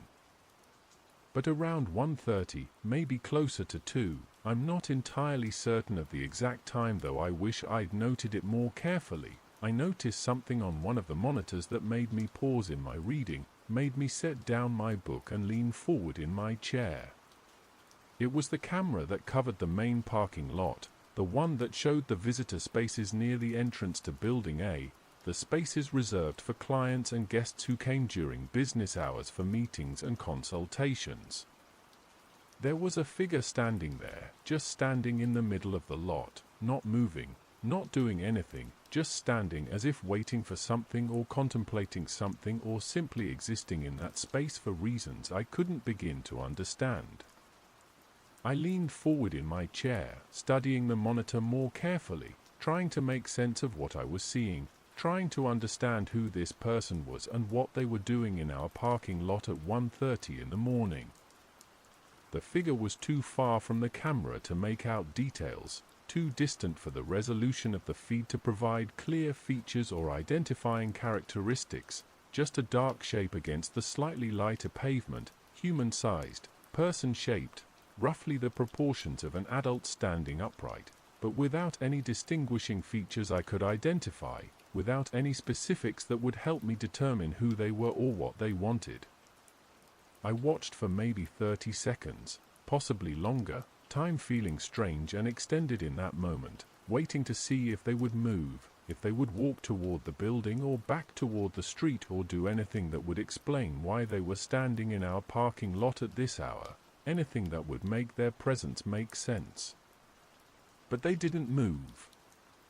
They just stood there, perfectly still, so still that I started to wonder if maybe it wasn't a person at all, maybe it was just a shadow or some trick of the light or a reflection on the camera lens that was creating an illusion of human presence where there was none.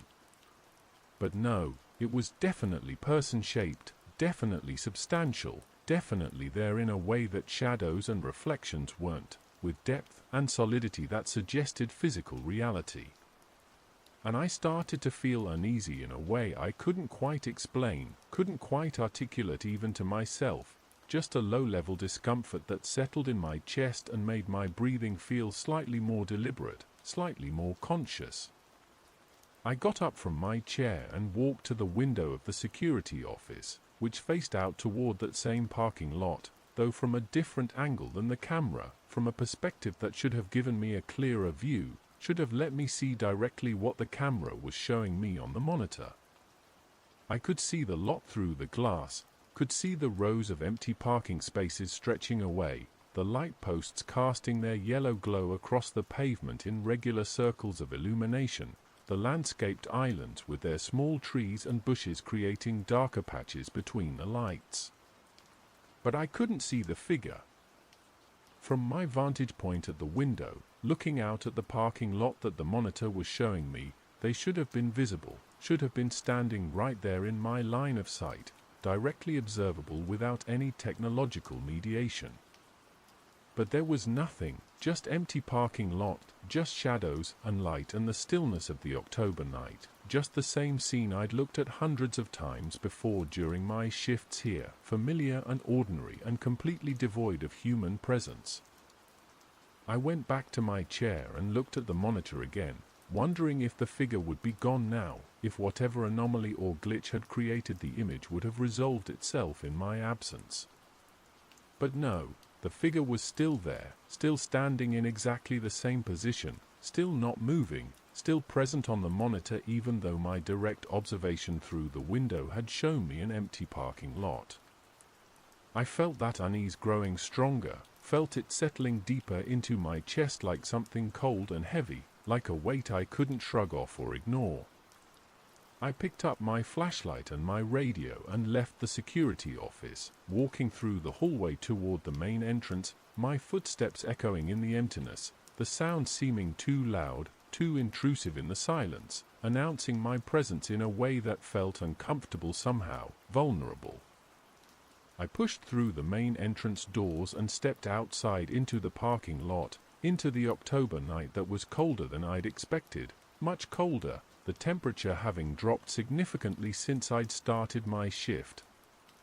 The air was very still, no wind at all, just that deep stillness that sometimes comes on autumn nights, when the air seems to hold itself motionless, when even the trees don't move, when everything feels suspended and waiting.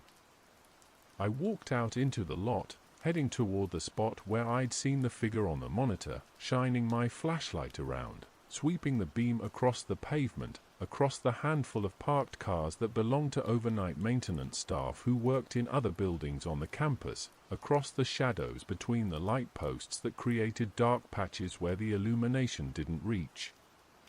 There was no one there. The lot was completely empty, completely silent, just me and my flashlight and the yellow glow from the light posts and the cold October air. I stood there for a long moment, maybe a full minute, looking around, trying to understand what I'd seen on the monitor, trying to reconcile the figure I'd clearly observed with the empty space in front of me, trying to find some explanation that would make sense of the discrepancy between the camera feed and direct observation. Maybe it had been a trick of the light, I thought, some shadow or reflection that had looked like a person but wasn't, some artifact of the camera's image processing that had created an illusion of presence where there was actually nothing. Maybe the camera had glitched, displayed some ghost image or some fragment of old footage that had somehow been superimposed on the live feed, creating the appearance of someone standing in the lot when in reality it was empty. These things happened with security cameras sometimes, technical issues that created false positives, made you see things that weren't actually there. I walked back inside, feeling foolish, feeling like I'd overreacted to nothing, like I'd let the loneliness of the night shift get to me, make me see things that weren't there, make me respond to imaginary threats or presences. I returned to the security office and looked at the monitor again, expecting to see the parking lot empty now, expecting the glitch or whatever it had been to have resolved itself. The parking lot was empty now on the monitor, just the normal view I'd seen thousands of times before, no figure, no unexplained presence, just empty space and shadows and light arranged in the familiar patterns I knew so well. I sat down in my chair and tried to go back to my book, tried to settle back into the comfortable routine of the night, but I felt unsettled in a way I couldn't shake off, couldn't dismiss or rationalize away entirely. I kept glancing at the monitors, scanning them more carefully than I usually did, looking for anything unusual, anything out of place, anything that might suggest I hadn't just experienced a simple technical glitch or momentary confusion. And that's when I noticed something on a different monitor, one of the feeds from Building B, the one that showed the hallway on the third floor where the marketing department had their offices, a long corridor with doors on both sides and a window at the far end that looked out over the grounds. There was someone walking down the hallway, moving slowly but steadily, their back to the camera so I couldn't see their face, couldn't identify who they were or even determine their gender or approximate age. They were wearing dark clothing, hard to make out details in the grainy black and white feed from the camera, just a person-shaped figure moving down an empty hallway in the middle of the night in a building that should have been completely unoccupied, that should have contained no one but me during these hours. I grabbed my radio and called out, my voice sounding strained even to my own ears, asking if anyone was still in the buildings, if maintenance had someone working late, if anyone was supposed to be here, if there was any authorized personnel who might be moving through the complex at this hour. No response, just static, just the empty crackle of dead air. I called again, repeating my question, adding my identification, trying to make sure anyone with a radio would hear me and respond. Same result, nothing but static, no human voice acknowledging my call. I watched the monitor as the figure continued walking, reached the end of the hallway, turned the corner, disappeared from view of that particular camera. I switched to the next camera, the one that should have shown the stairwell at the end of that hallway, the one they would have had to pass through if they'd continued in that direction, if they'd gone down the stairs or up to the 4th floor.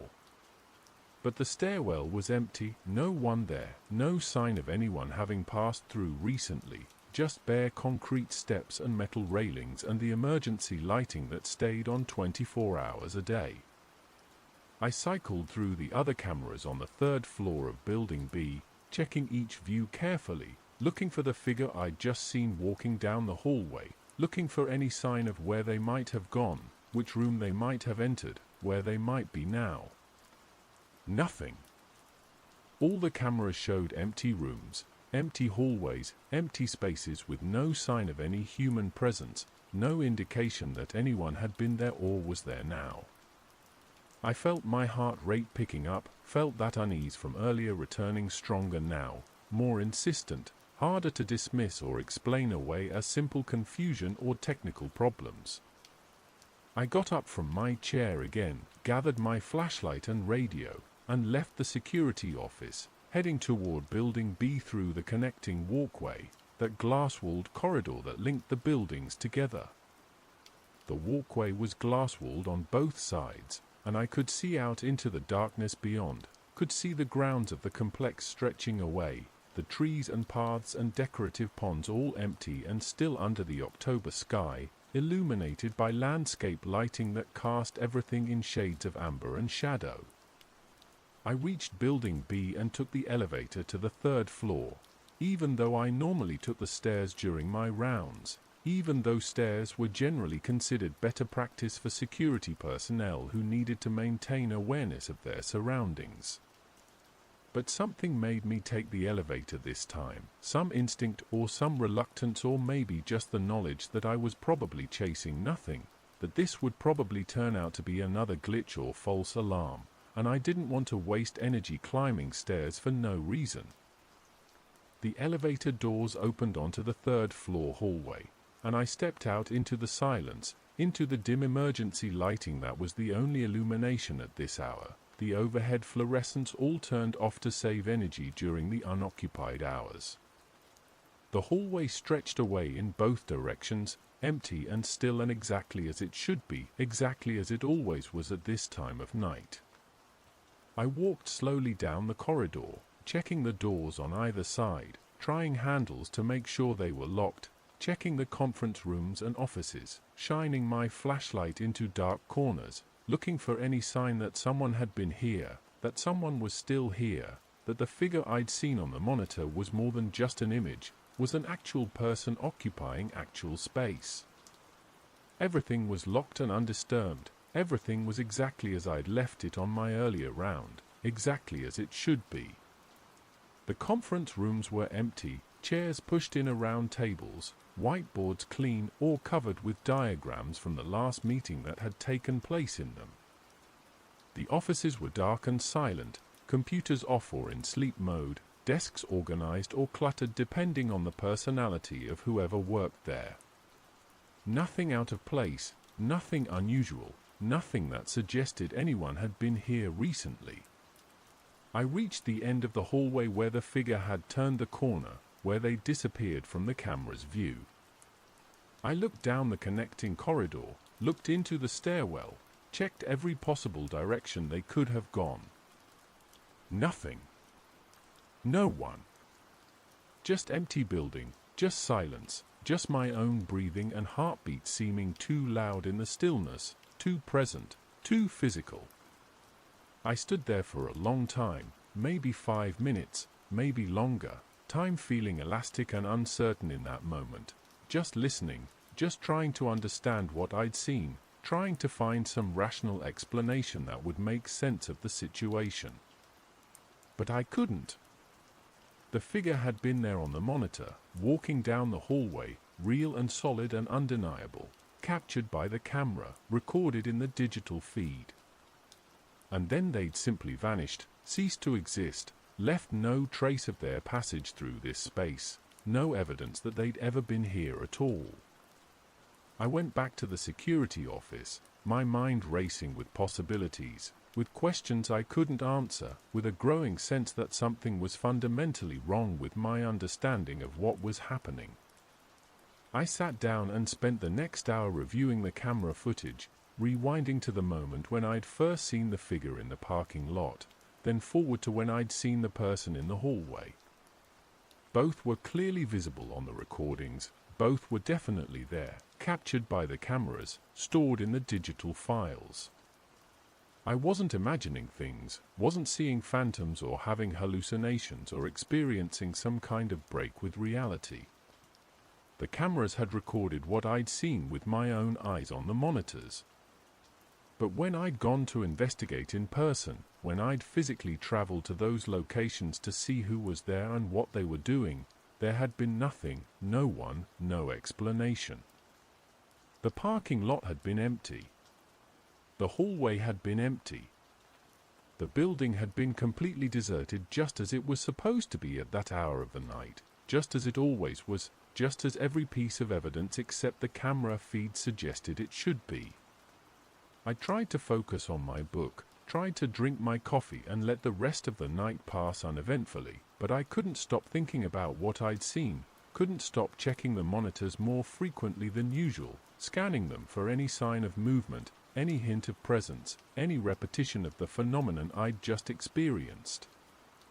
And over the next few hours, between 2 in the morning and 6 when my shift would end, I saw it again and again, different cameras, different locations, always the same impossible pattern.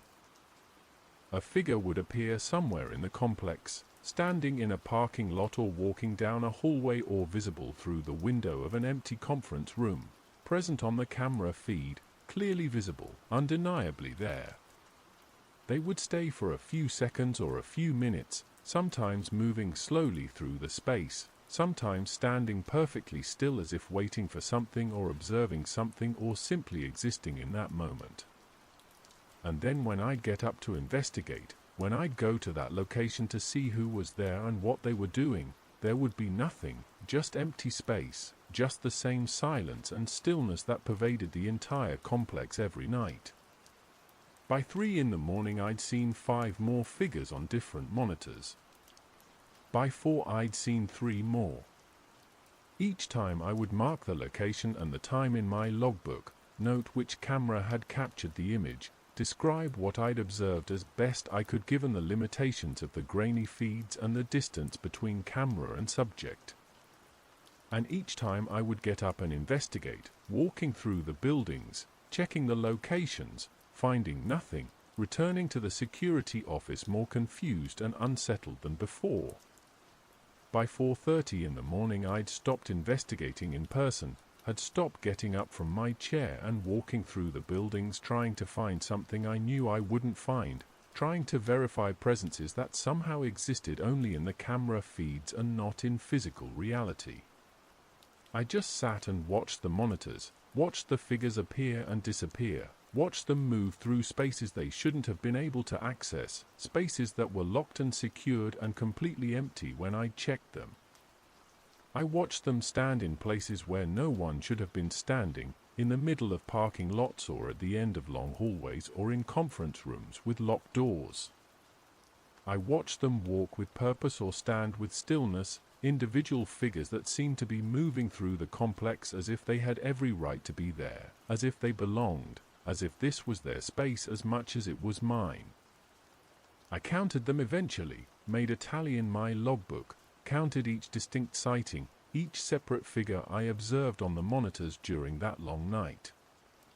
And by the time my shift ended at 6 in the morning, by the time the sun was starting to come up and the day shift security guard was arriving to take over, I'd counted 17 different appearances, 17 separate moments when the cameras had shown someone present in a complex that I knew for certain was completely empty except for me.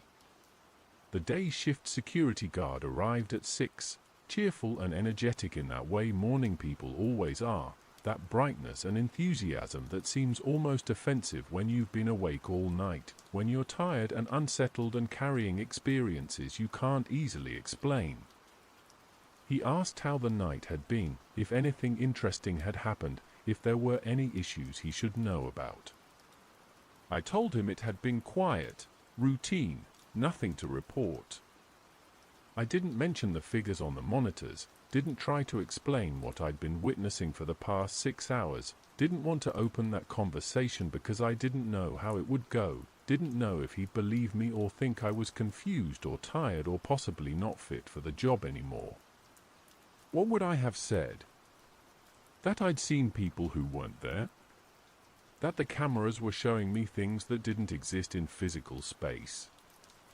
That I'd spent the night watching figures move through empty buildings, figures that vanished whenever I tried to verify their presence directly? He would have thought I was tired, confused, possibly experiencing some kind of problem that needed to be addressed, possibly not capable of performing my duties reliably anymore. I went home and tried to sleep, but I couldn't stop thinking about what I'd experienced, couldn't stop seeing those figures in my mind, standing motionless in parking lots, walking down empty hallways, present and absent at the same time, there and not there, visible to the cameras but invisible to direct observation, existing in some way that didn't conform to my understanding of how reality worked, how physical space and human presence should interact. It didn't make sense, couldn't make sense according to any framework of understanding I possessed, any model of reality I developed over my years of life and work. Either the cameras were malfunctioning in some systematic way, creating false images, generating ghost figures that had no correspondence to actual presence, or I was experiencing some kind of perceptual problem, some issue with my own cognitive processing that was making me see things on the monitors that weren't actually there, or something else was happening, something that didn't fit into normal categories of explanation, something that suggested reality was more complicated than I'd previously understood. I returned to work the next night, and the night after that, and every night for the next several weeks, and each night was the same. Exactly the same pattern repeating with small variations but always the same fundamental structure. The complex would be empty, completely empty, no one there but me and the cleaning crew for the first hour and then just me after they left. But the cameras would show figures, always figures, appearing in different locations at different times, sometimes alone, sometimes multiple figures visible on different monitors simultaneously, all of them moving through the complex as if they had every right to be there, as if they belonged, as if this was their space during these hours when physical humans were absent. I started making more detailed notes, documenting each sighting more carefully, recording the time and location and any details I could observe about the figures. They were always humanoid, always roughly person-shaped and person-sized, maintaining the basic proportions and movement patterns of human beings. But I could never make out specific features, never see faces or identifying characteristics, never observe anything that would let me say with certainty whether they were male or female, young or old, dressed in any particular way or carrying anything or displaying any unique attributes.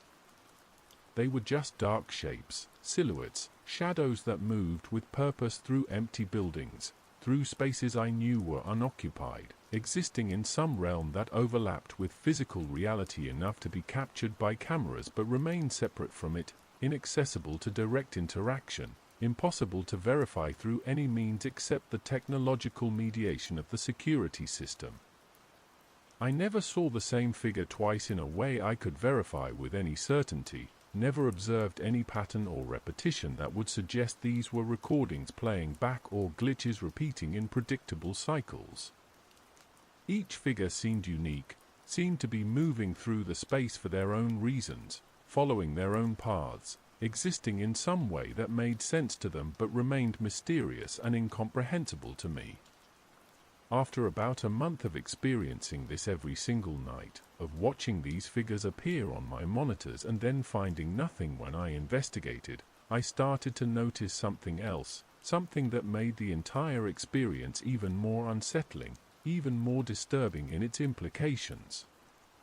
When I walked through the buildings on my rounds, when I physically moved through the hallways and rooms during my patrols, I began to feel watched, to sense a presence that I couldn't see or hear or locate, but that felt absolutely real, absolutely present, absolutely focused on me.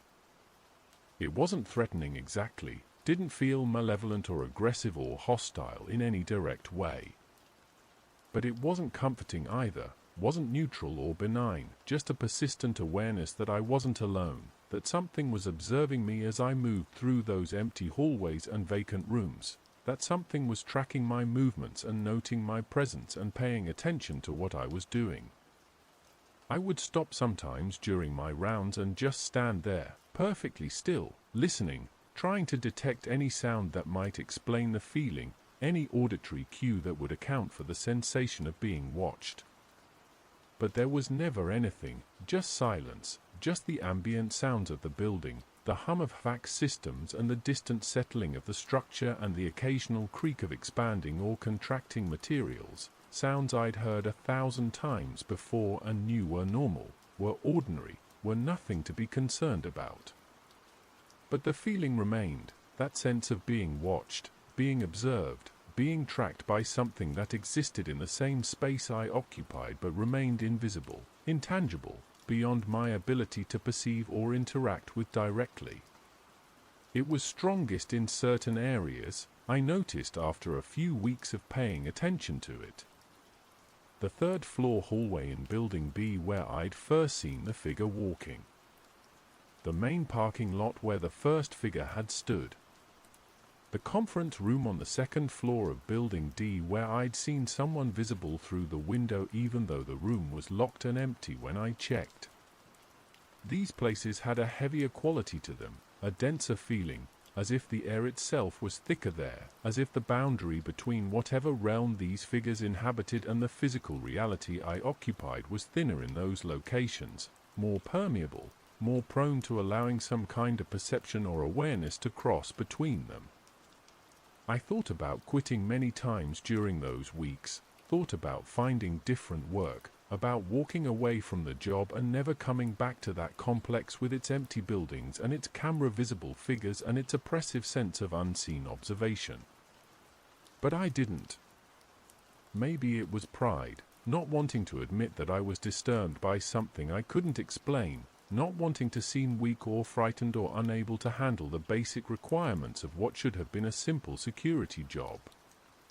Maybe it was curiosity, a desire to understand what was happening, to find some explanation that would make sense of the experience, to solve the mystery even though every night seemed to deepen it rather than resolve it.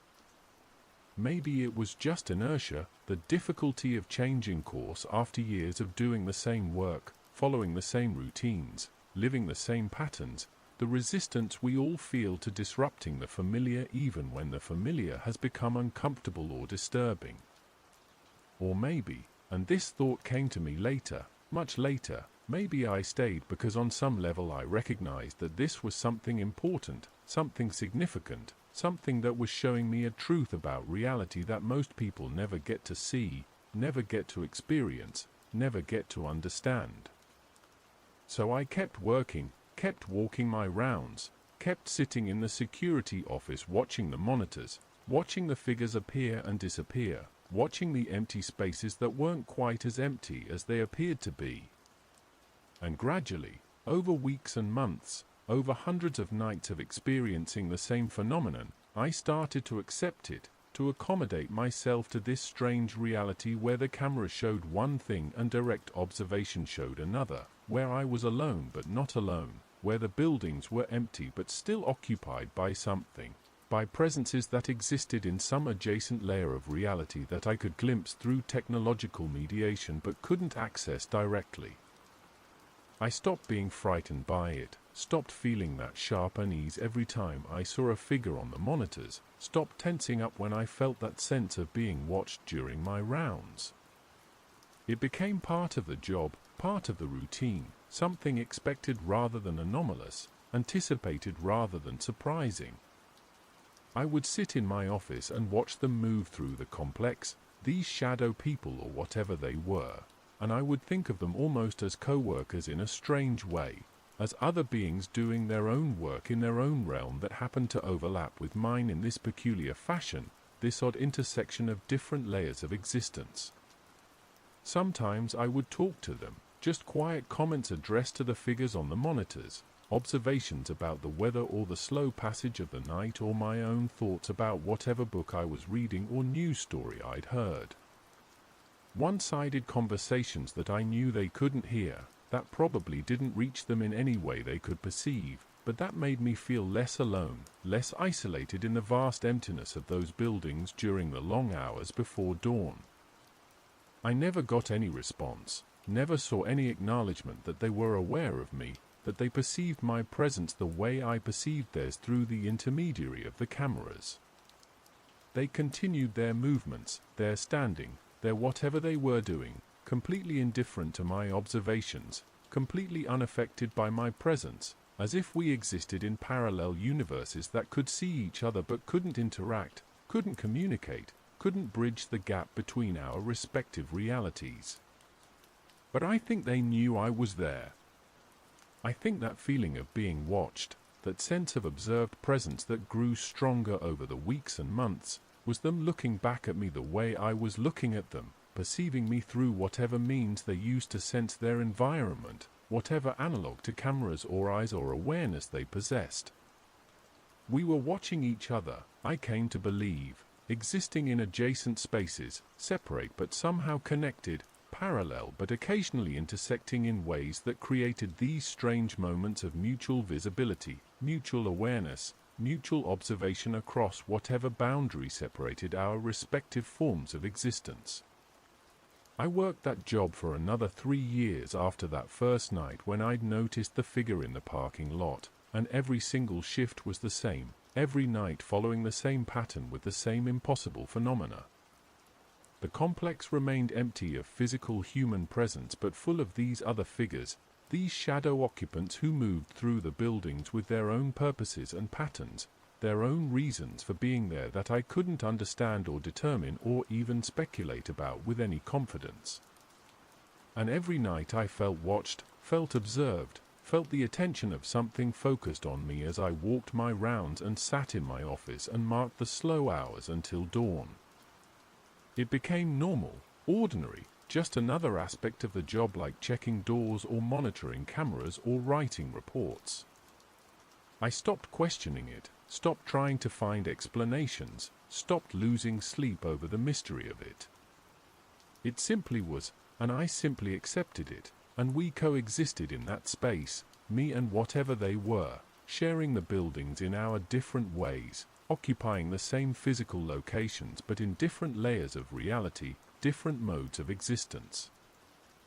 When I finally retired, when my knees gave out and I couldn't do the walking anymore, couldn't handle the long hours of standing and patrolling, I felt a strange sadness about leaving that place, about ending that odd relationship I'd developed with the unseen occupants of the complex. I'd grown accustomed to their presence, had come to find a kind of comfort in knowing I wasn't truly alone during those long night shifts, that there were others sharing the space with me even if we existed in different layers of reality, even if we could never communicate or interact directly, even if all we could do was watch each other across the boundary that separated our respective forms of existence. I think about them sometimes now, here in my retirement, here in my chair by the window where I sit during these long nights when sleep doesn't come easily. I wonder if they're still there, still moving through those buildings, still being captured by the security cameras, still watching whoever replaced me as the night security guard. I wonder if that person has noticed them, if they've seen what I saw, if they've felt what I felt during those 3 years of coexisting with presences that shouldn't have been there according to any normal understanding of reality. Or maybe they're not sensitive to it. Maybe they walk their rounds and monitor their cameras and never notice anything unusual, never perceive the presence that was so obvious to me once I knew to look for it, once I'd become attuned to that particular frequency of awareness that allowed me to see what others might miss. Maybe you have to be open to it somehow, receptive to it, willing to acknowledge what you're experiencing instead of dismissing it or explaining it away or refusing to accept evidence that contradicts your existing model of how the world works. The truth is, I don't know what they were, what they are. I don't have an explanation that makes sense in conventional terms, that fits into normal categories of understanding, that would satisfy someone who wanted a clear answer with supporting evidence and rational justification. They weren't ghosts in any traditional sense, weren't transparent or frightening or trying to communicate messages or resolve unfinished business from their lives. They weren't demons or spirits or entities from folklore or religious tradition. They were just there, existing, going about their affairs in their realm the way I went about mine in my realm, two different layers of reality occupying the same physical space but remaining distinct, separate, unable to fully interact but occasionally glimpsing each other through technological or perceptual anomalies. I've spent considerable time over these years of retirement thinking about what it all means, what it suggests about the nature of reality, about consciousness, about existence itself. If there are beings or presences or forms of awareness that occupy the same spaces we do but remain invisible to our normal perception, detectable only through certain kinds of technological mediation or under certain conditions of heightened sensitivity, what does that say about our understanding of the world? What does it tell us about the limits of human perception, about the narrow band of reality we're capable of accessing directly?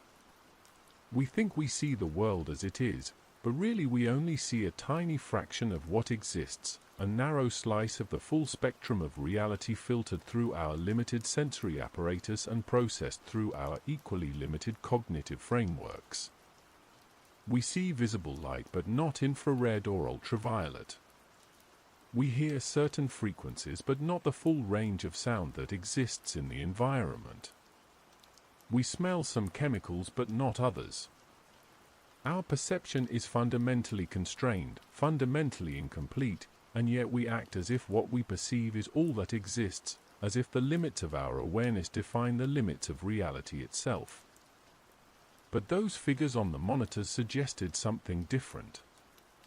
They suggested that reality is more crowded than we realize, more densely populated, more full of presences and consciousnesses and forms of awareness that exist alongside our own without our knowledge, without our acknowledgement, without our ability to interact with them directly.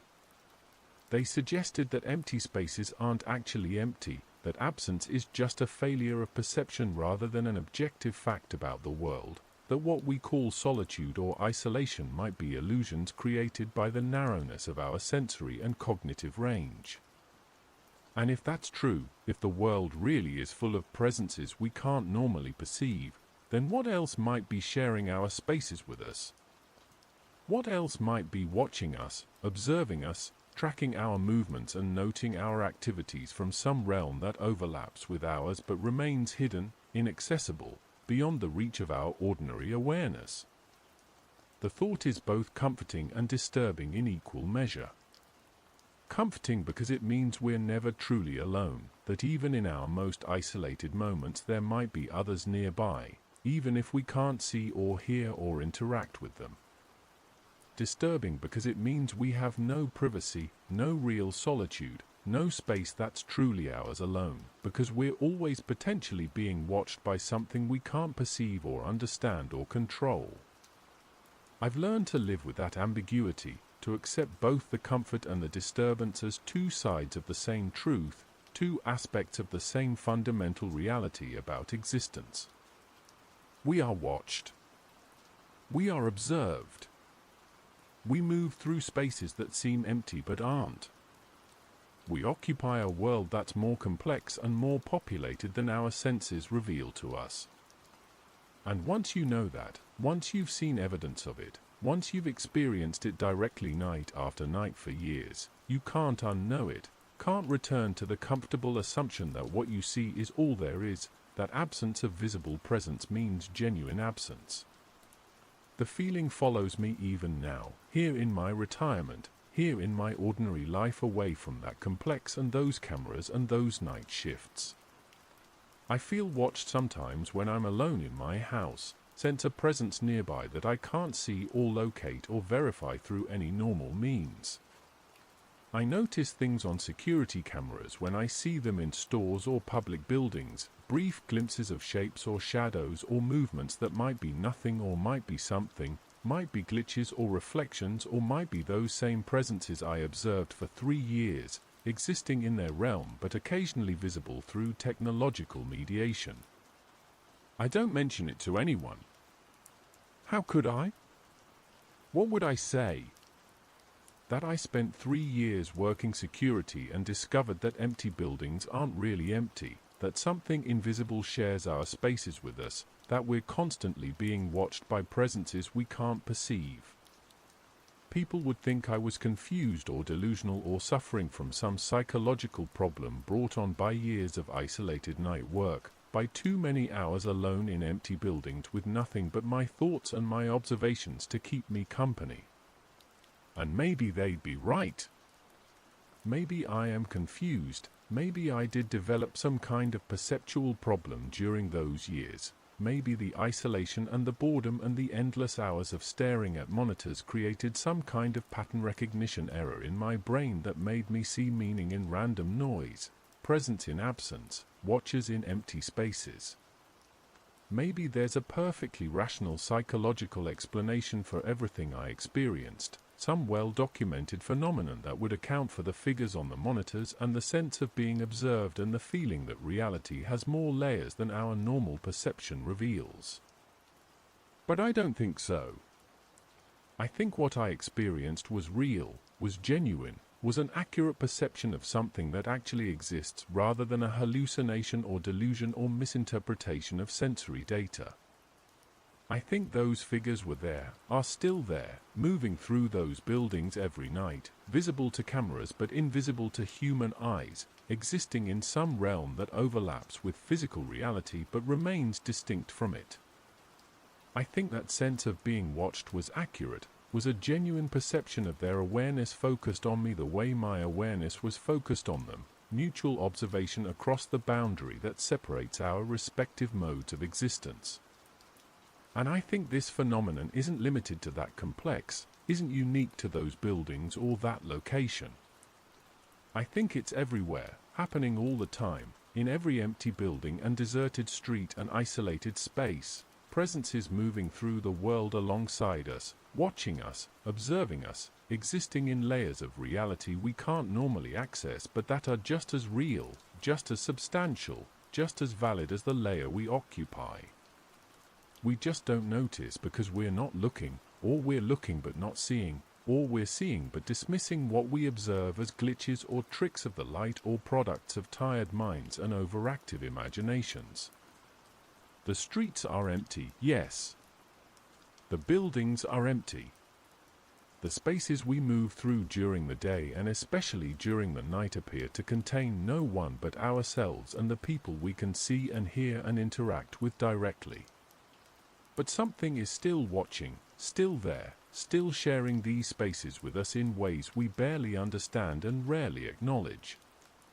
The cameras know this, capture glimpses of it, record evidence of presences that shouldn't be there according to our normal understanding of reality. Technology sees what we can't, reveals what our biology keeps hidden, shows us truths about existence that our evolutionary development never prepared us to perceive. I sit here now in my retirement, in my chair by the window, looking out at the empty street below, watching the occasional car pass by, seeing the light from street lamps creating pools of illumination in the darkness. The street appears empty between those passing cars, appears to contain nothing but pavement and shadows and the stillness of night. But I wonder what a camera would show me if I could see a feed from a security camera position to cover this street. Would it show the same emptiness I'm observing directly? Or would it reveal figures standing on the sidewalk, walking between the pools of light, moving through this space with their own purposes and patterns, existing here alongside me but in a different layer of reality, a different mode of being? I suspect I know the answer. I suspect the cameras would show what they always show, what they showed me for 3 years in that complex, which is that empty spaces aren't empty, that we share our world with others we can't normally perceive, that reality is more crowded and more complex and more layered than our direct experience suggests. And I suspect those presences are watching me now the way they watched me then, observing me through whatever means they use to sense their environment, aware of my presence here even though I can't see them or detect them through any normal channel of perception. It's not a frightening thought anymore, hasn't been for years now. It's just a fact I've come to accept, a truth I've integrated into my understanding of how the world works, how existence functions at a level deeper than our ordinary awareness reveals. We are watched. We are observed. We move through spaces that seem empty but contain observers, witnesses, presences that track our movements and note our activities and exist alongside us in realms we can't access directly. And maybe that's all right. Maybe we don't need to understand everything, don't need to explain every mystery, don't need to make sense of every anomalous experience we encounter. Maybe we just need to accept that reality is larger and stranger than we thought, that our perception is limited and incomplete, that there are truths about existence that remain hidden from us not because they're fundamentally unknowable but because we lack the biological or cognitive apparatus to perceive them directly. Because evolution gave us the sensory and mental tools to survive and reproduce but not necessarily the tools to perceive everything that exists around us. The watchers are there whether we see them or not, whether we acknowledge them or not, whether we believe in them or not. They exist in their realm, moving through the same physical spaces we occupy but in a different mode, a different layer, a different frequency of reality that our normal perception can't access. And they watch us the way we might watch them if we had the right tools, the right sensitivity, the right openness to experiences that don't fit our existing models of how the world works. I've learned to live with being watched, to accept it as a fundamental aspect of existence rather than an anomaly or a problem that needs to be solved or explained away. When I walk down empty streets now, when I move through deserted buildings or isolated spaces, I know I'm not alone even when I appear to be, even when my senses tell me there's no one else present. I know there are others there, in their realm, sharing the space with me in their way, watching me the way I once watched them through those security monitors, observing across the boundary that separates our respective forms of existence. It's a strange kind of companionship, this awareness of unseen observers, this knowledge that we're never truly isolated no matter how empty our surroundings appear. It changes how you move through the world, makes you more conscious of your actions and behaviors, makes you aware that you're always potentially being watched even when you think you're alone. But it also makes loneliness feel less absolute, less final, less like a permanent condition and more like a temporary state of sensory limitation, a failure of perception rather than an objective fact about your relationship to the world around you. The truth is that emptiness is an illusion, a product of our limited sensory range and our narrow cognitive frameworks. The streets are never really empty. The buildings are never really deserted. The spaces we move through are always occupied, always populated, always full of presences and consciousnesses and forms of awareness that exist alongside us in layers of reality our biology doesn't normally let us perceive.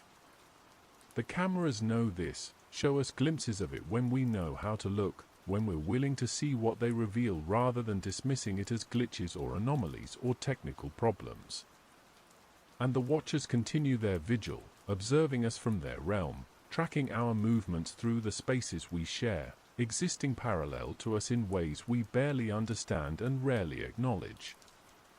They were there in that complex where I worked for 3 years, appearing on my monitors night after night, moving through empty buildings, standing in vacant parking lots, existing in spaces that should have contained no one but contained them, clearly and undeniably, captured by cameras even when invisible to direct observation. And they're here now, wherever here happens to be, whatever space I'm occupying at any given moment. In my house during these long nights when I can't sleep. On the streets when I go out for walks.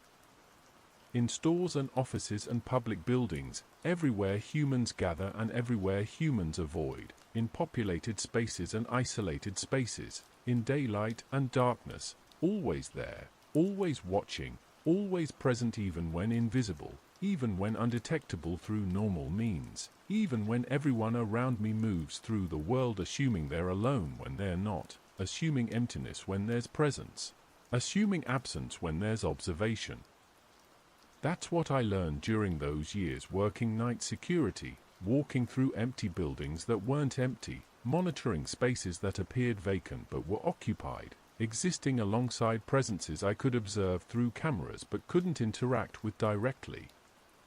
I learned that reality is more complex than we acknowledge, more layered, more full of mysteries and anomalies and phenomena that don't fit our existing frameworks of understanding. I learned that we share our world with others we rarely perceive, that we're watched by observers we can't see, that emptiness is relative and absence is provisional and solitude is a matter of limited perception rather than objective fact. And I learned to live with that knowledge, to carry it quietly through my remaining years, to accept it as a truth about existence that most people never discover because they're not looking or not seeing or not willing to acknowledge what they observe. The streets are empty, yes, in the sense that visible human presence is absent, that direct observation reveals no one occupying the space. But something is still watching, still there, still sharing those streets with us in ways we don't understand, in layers of reality our normal perception can't access. And that's all right. That's just how the world is, how existence works at a level deeper than our ordinary awareness reveals. We move through spaces that seem empty but aren't. We occupy a reality that's more crowded than our senses tell us. We live alongside presences we can't perceive directly but that are just as real, just as substantial, just as valid as anything else that exists in this strange, mysterious, multi-layered universe we inhabit. The watchers are there. They've always been there. They'll always be there. And we continue our lives, walking empty streets that aren't empty, occupying vacant buildings that aren't vacant, moving through a world that appears less populated than it actually is because our perception is limited, our awareness is constrained, our understanding is incomplete. That's the truth I discovered during those 3 years of night shifts, the truth I carry with me now in my retirement, the truth I think about during these long hours before dawn when I sit in my chair and look out at the apparently empty street below and know, with absolute certainty, that it's not empty at all, that something is still watching, still observing, still sharing that space even though I can't see it, can't verify it through any normal means, can only know it's there because I learn to recognize the signs, to sense the presence, to accept what the camera showed me night after night after night. The streets are empty, but something is still watching. And that's just how it is, how it's always been, how it will always be, whether we notice or not, whether we believe or not, whether we acknowledge or not. The watchers persist in their realm, and we persist in ours, and occasionally, under the right conditions, with the right tools or the right sensitivity, we glimpse each other across the boundary that separates our respective modes of existence, and for a moment, just a moment, we see the truth that emptiness is illusion and we are never truly alone.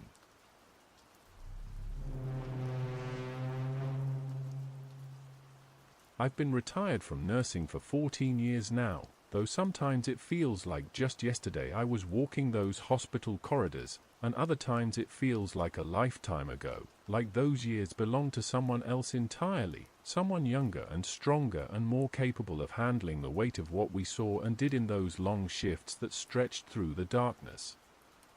I worked the night shift for most of my career, 23 years of midnight to 8 in the morning, walking those quiet halls while most of the world slept, tending to patients who couldn't sleep or wouldn't sleep or were too sick to know whether it was day or night, whether time was passing normally or standing still in that strange suspended way that hospital time has, especially during those overnight hours. People always asked me how I could stand it, working nights, being awake when everyone else was asleep, living on a schedule that went against every natural human rhythm, every biological impulse that tells us to rest when it's dark and be active when it's light. But the truth is I preferred it, found something peaceful in those quiet hours, something that felt more honest somehow than the bustle and activity of daytime shifts. At night the hospital showed you its true face, stripped of the daytime pretense that everything was normal and manageable and under control. At night you saw what hospitals really were, which was places where people came to the edge of things, to the boundary between living and not living, between being here and being gone, between existence and absence. I worked in the oncology ward for most of those 23 years, caring for cancer patients in various stages of their illness, from newly diagnosed to actively dying, from hopeful to resigned, from fighting to surrendering. It was hard work, emotionally draining in ways that are difficult to explain to someone who hasn't done it, who hasn't spent years caring for people who are facing their own mortality, who are moving closer to death with each passing day, whether they acknowledge it or not, whether they're ready for it or not, whether they've made their peace with it or are still raging against it with everything they have left. But there was also something profound about it, something that felt meaningful in a way that other work often doesn't. You were with people during the most important moments of their lives, during the time when everything else fell away and only the essential things remained, when all the petty concerns and daily worries and mundane anxieties dissolved and what was left was just the fundamental question of existence itself, the simple but overwhelming fact of being alive and knowing that soon you might not be, that this consciousness you've carried your entire life might simply cease, might end, might disappear into whatever comes next or doesn't come next. There's one night I remember more clearly than all the others, one shift that stays with me in ways I can't quite explain or shake off even after all these years. It wasn't the most dramatic night I ever worked, wasn't the busiest or the most challenging in terms of medical emergencies or critical situations. In fact, it was one of the quietest nights I ever experienced in all my years on that ward. One of those rare shifts when everything seemed to pause, when the usual activity and urgency and constant demands on your attention all faded into the background and left you alone with just the silence and the darkness and your own thoughts. It was February, I remember that clearly, late in the month, when winter has gone on too long and you're desperate for any sign of spring but know it's still weeks away at least, maybe longer. I'd started my shift at midnight like always, received the handoff from the evening nurse, reviewed the status of all our patients, 22 of them that night, scattered across the ward in private rooms and semi-private rooms, some sleeping, some watching television, some lying awake in the darkness thinking about whatever people think about when they're seriously ill and can't sleep and are alone with their fears and their questions and their slowly failing bodies. The ward was unusually quiet that night. I noticed it right away, noticed the quality of the silence that filled the hallways and seeped out from under the closed doors of patient rooms.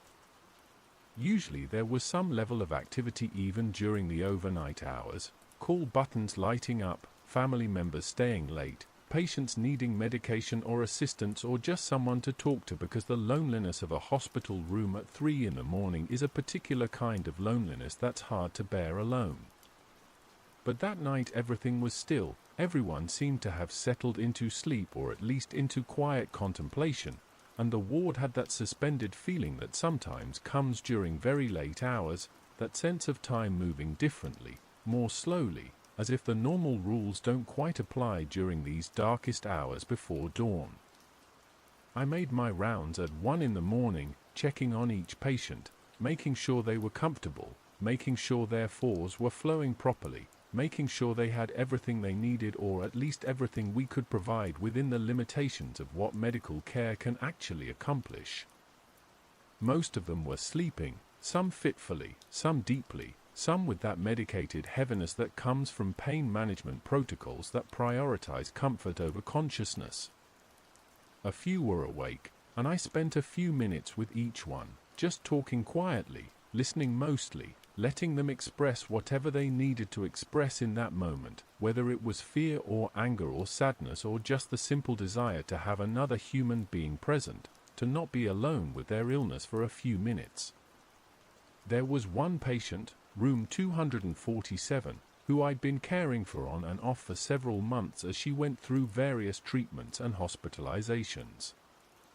Her name was Eleanor. She was 68 years old, and she had pancreatic cancer that had metastasized extensively despite aggressive treatment. She was a quiet woman, reserved, not given to complaining or demanding attention, the kind of patient who never used her call button unless it was absolutely necessary, who apologized when you came to check on her as if she was inconveniencing you by being sick, by needing care, by taking up space in the world. When I checked on her during that 1 o'clock round, she was awake, sitting up slightly in her bed, looking out the window at the city lights spread below us. The hospital was on a hill and her room had a view of downtown, of buildings lit up against the night sky, of streets with their parallel lines of streetlights marking out the grid of the urban landscape. She turned when I came in, and she smiled in that way she had, gentle and a little sad, the smile of someone who has accepted difficult truths about their situation but hasn't necessarily made peace with them. I asked how she was feeling, if she needed anything, if her pain was under control. She said she was fine, said she couldn't sleep, but that was all right. She'd been thinking about things, remembering things, letting her mind wander through her life in that way we do when we're alone and quiet and facing the reality of our own finite existence. We talked for a few minutes, just quiet conversation, nothing profound or dramatic, just the ordinary human interaction that makes up most of nursing care, the being present with someone, the witnessing of their experience, the acknowledgement that they exist and matter and deserve attention and care regardless of their prognosis or their prospects or how much time they might have left. I told her to call if she needed anything, and she thanked me, and I moved on to complete my rounds, checking the other patients, documenting everything in their charts, maintaining the routines and protocols that structure hospital work, that create order and predictability in environments that are fundamentally about disorder and unpredictability, about bodies failing and systems breaking down and the ultimate uncertainty of when and how any individual person might die. I returned to the nurse's station around 2 in the morning, settled into the chair behind the desk, began working on charting and documentation, the endless paperwork that accompanies medical care, the recording of vital signs and medication administration and patient status and all the other details that need to be tracked and noted and preserved for legal and medical purposes. The ward remained quiet, almost eerily quiet, and I found myself listening to the silence, noticing the quality of it, the way it felt different from normal hospital quiet, denser somehow, more complete. Around 2:30 I noticed something strange, something that made me stop my charting and look up from the computer screen and pay attention in a way I hadn't been paying attention before. The usual sounds of the hospital had disappeared, not just diminished but actually vanished entirely. The constant background hum of the HVAC system that you normally don't even notice until it stops. The distant beeping of monitors in patient rooms. The occasional footsteps in distant corridors as other staff moved through the building. The elevator chimes. The muffled sounds of the city outside, traffic and sirens and the ambient noise of urban existence that penetrates even into hospital rooms supposedly designed to be quiet and peaceful. All of it was gone, replaced by a silence so complete it was almost physical, almost oppressive, a silence that pressed against your ears and made you hyper-aware of your own breathing, your own heartbeat, the small sounds of your own body that you never normally notice because they're always masked by environmental noise. I sat there for a moment trying to understand what I was experiencing, whether this was real or whether I was just tired, whether my perception was accurate or whether something about the late hour and the accumulated fatigue of years of night shifts was making me notice things that weren't actually there, patterns that didn't actually exist. But no, the silence was real, was definitely present in a way that normal silence wasn't, in a way that felt significant somehow, meaningful. I got up from the desk and walked down the hallway, checking rooms as I went, looking in on patients, making sure everything was all right. Everyone was sleeping now, even the patients who'd been awake earlier, even the ones who normally couldn't sleep without medication or who spent their nights restless and uncomfortable and calling for assistance every hour or two. They were all sleeping, all of them, 22 patients in various rooms along the corridor. All of them deeply asleep in a way that seemed synchronized somehow, coordinated, as if something had decided that this was a night for sleep, for rest, for temporary escape from whatever pain or fear or discomfort they were experiencing. Their monitors showed steady rhythms, normal vital signs, nothing concerning from a medical standpoint, just peaceful sleep, just the slow, regular breathing of bodies at rest.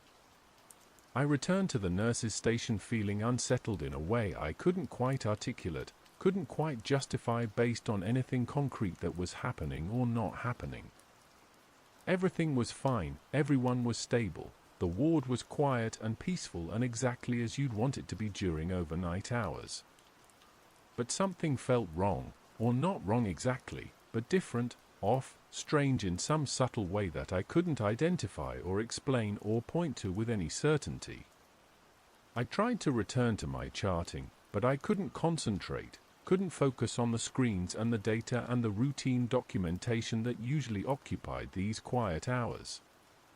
I found myself listening instead, straining my ears for any sound, any break in the absolute silence that had settled over the ward like a blanket, like something physical and present rather than just an absence of noise.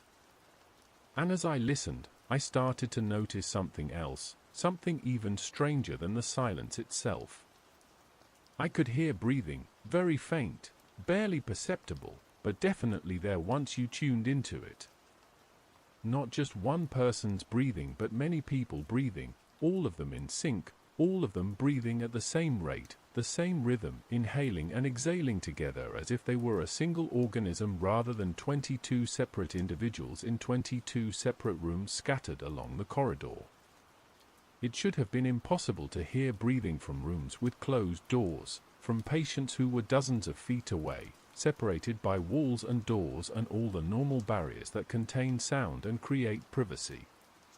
But I could hear it, could hear them, all of them breathing together in that perfect synchronization that shouldn't have been possible, that didn't make any medical or logical sense but was nonetheless happening, was nonetheless real in a way I couldn't deny or dismiss or explain away as fatigue or imagination or perceptual error. I sat there listening to that collective breathing, to that rhythm that filled the silence without breaking it, that was part of the silence somehow, integral to it rather than separate from it. I don't know how long I sat there, maybe 15 minutes, maybe longer, time feeling strange and elastic the way it sometimes does during very late night shifts when you're tired and alone and the normal markers of temporal progression seem to fade or become unreliable. But eventually I realized I should check on Eleanor again, should look in on her specifically even though I'd just done my rounds, even though there was no medical reason to check on her more frequently than any other patient. I got up and walked down the corridor to room 247, my footsteps seeming too loud in the silence, too intrusive, like I was violating something sacred or important by moving through this space during this time. I opened her door quietly and looked into the room, and what I saw made me stop completely, made me stand there frozen in the doorway trying to process what I was seeing, trying to understand whether this was real or whether I was experiencing some kind of hallucination or dream or altered state of consciousness. Eleanor was sitting up in her bed, but she wasn't alone. There were other people in the room with her, maybe 5 or 6 of them, sitting in chairs or standing near the window, all of them quiet and still and simply present in a way that felt peaceful rather than threatening, calm rather than disturbing. I couldn't see their faces clearly. The room was dim with just the soft glow of the medical equipment and the city lights coming through the window, and they all seemed slightly out of focus somehow, slightly indistinct, as if I was seeing them through a very fine gauze or fog that made details difficult to discern. Eleanor turned to look at me, and she smiled again, that same gentle sad smile she'd had earlier, and she said something that I've thought about countless times over the years since that night, something that stayed with me more than anything else from all my years of nursing, all my years of caring for dying patients. She said, they came to sit with me, so I wouldn't have to be alone. They're very quiet. I hope that's all right. I stood there in the doorway, not knowing what to say, not knowing whether I should enter the room or leave, whether I should acknowledge what I was seeing or pretend I saw nothing unusual, whether I should respond to her statement as if it was perfectly normal or question what was happening, try to understand who these people were and how they'd gotten into her room and why I hadn't noticed them entering. But before I could say anything, before I could formulate any response, Eleanor closed her eyes and lay back against her pillows, and when I looked at the room again, the other people were gone, had vanished as completely and suddenly as if they'd never been there at all. I went to Eleanor's bedside and checked her vital signs, checked her monitors, checked everything I could check to make sure she was all right. Her breathing was steady, her heart rate normal, her oxygen saturation good. She appeared to be sleeping peacefully, no distress, no discomfort, just deep restful sleep. I stood there for a long moment looking at her, trying to understand what I'd just witnessed, trying to reconcile what I'd seen with any rational explanation that would make sense within the framework of how I understood reality to work. But I couldn't find one. I couldn't explain the figures I'd seen in her room, couldn't account for them through any normal means, couldn't dismiss them as shadows or tricks of the light or products of fatigue because they'd been too substantial, too present, too clearly there even if they weren't there in the conventional sense of physical occupancy.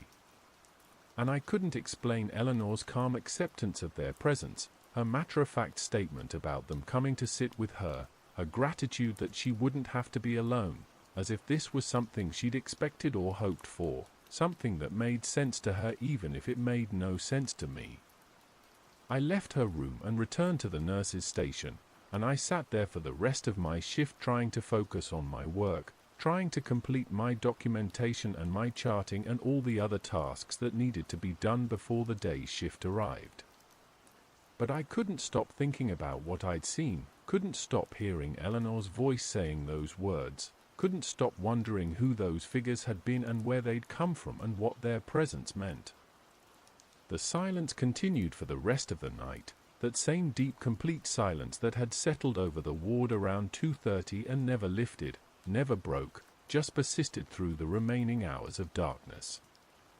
And the synchronized breathing continued too, all 22 patients breathing together in that impossible rhythm that shouldn't have been possible but was nonetheless real, nonetheless happening in a way I could hear and verify and know with certainty even if I couldn't explain it or understand it or fit it into any framework of normal medical experience. At 6 in the morning I did my final rounds before the day's shift arrived, checking on each patient one last time, making sure everyone had made it through the night safely and comfortably. They were all still sleeping, all still breathing in that synchronized rhythm, all peaceful and undisturbed. When I got to Eleanor's room, I opened the door quietly, expecting to find her sleeping like the others. But she wasn't sleeping. She was lying peacefully in her bed with her eyes closed and her hands folded on her chest, and I knew immediately, before I checked her pulse or her monitors or any of the clinical signs, that she had died during the night, that she had passed away sometime after I'd seen her with those mysterious figures, sometime during those quiet hours when everyone was sleeping and the ward was suspended in that strange deep silence. Her monitors had been turned off, though I didn't remember turning them off, though there was no note or record of anyone having done so. Her call button was unpressed, no record of her having called for assistance or indicated any distress. She had simply died quietly, peacefully, during what had been one of the quietest nights I'd ever experienced in all my years of nursing, died without struggle or apparent pain or the kind of medical crisis that usually accompanies death in a hospital setting. I stood there for a long time looking at her, thinking about the figures I'd seen in her room, thinking about what she'd said about them coming to sit with her so she wouldn't have to be alone, thinking about the quality of the silence that had filled the ward during those hours. And I understood, or thought I understood, or allowed myself to believe I understood, that something had happened during that night that went beyond normal medical experience, beyond the usual parameters of what we acknowledge as real or possible or explainable through scientific means. Eleanor had not died alone, I was certain of that. She had died accompanied by something or someone, by presences that had come to be with her during her final hours, to witness her passing, to make sure she had the comfort of company during that ultimate transition from being here to being gone. Whether those presences were spirits or angels or simply manifestations of her own consciousness creating comfort for itself in its last moments, I didn't know and couldn't say with any certainty. But they had been there, I had seen them, and Eleanor had acknowledged them, and that was enough, was more than enough to change forever how I thought about death and dying and what happens in those moments when someone crosses that final boundary.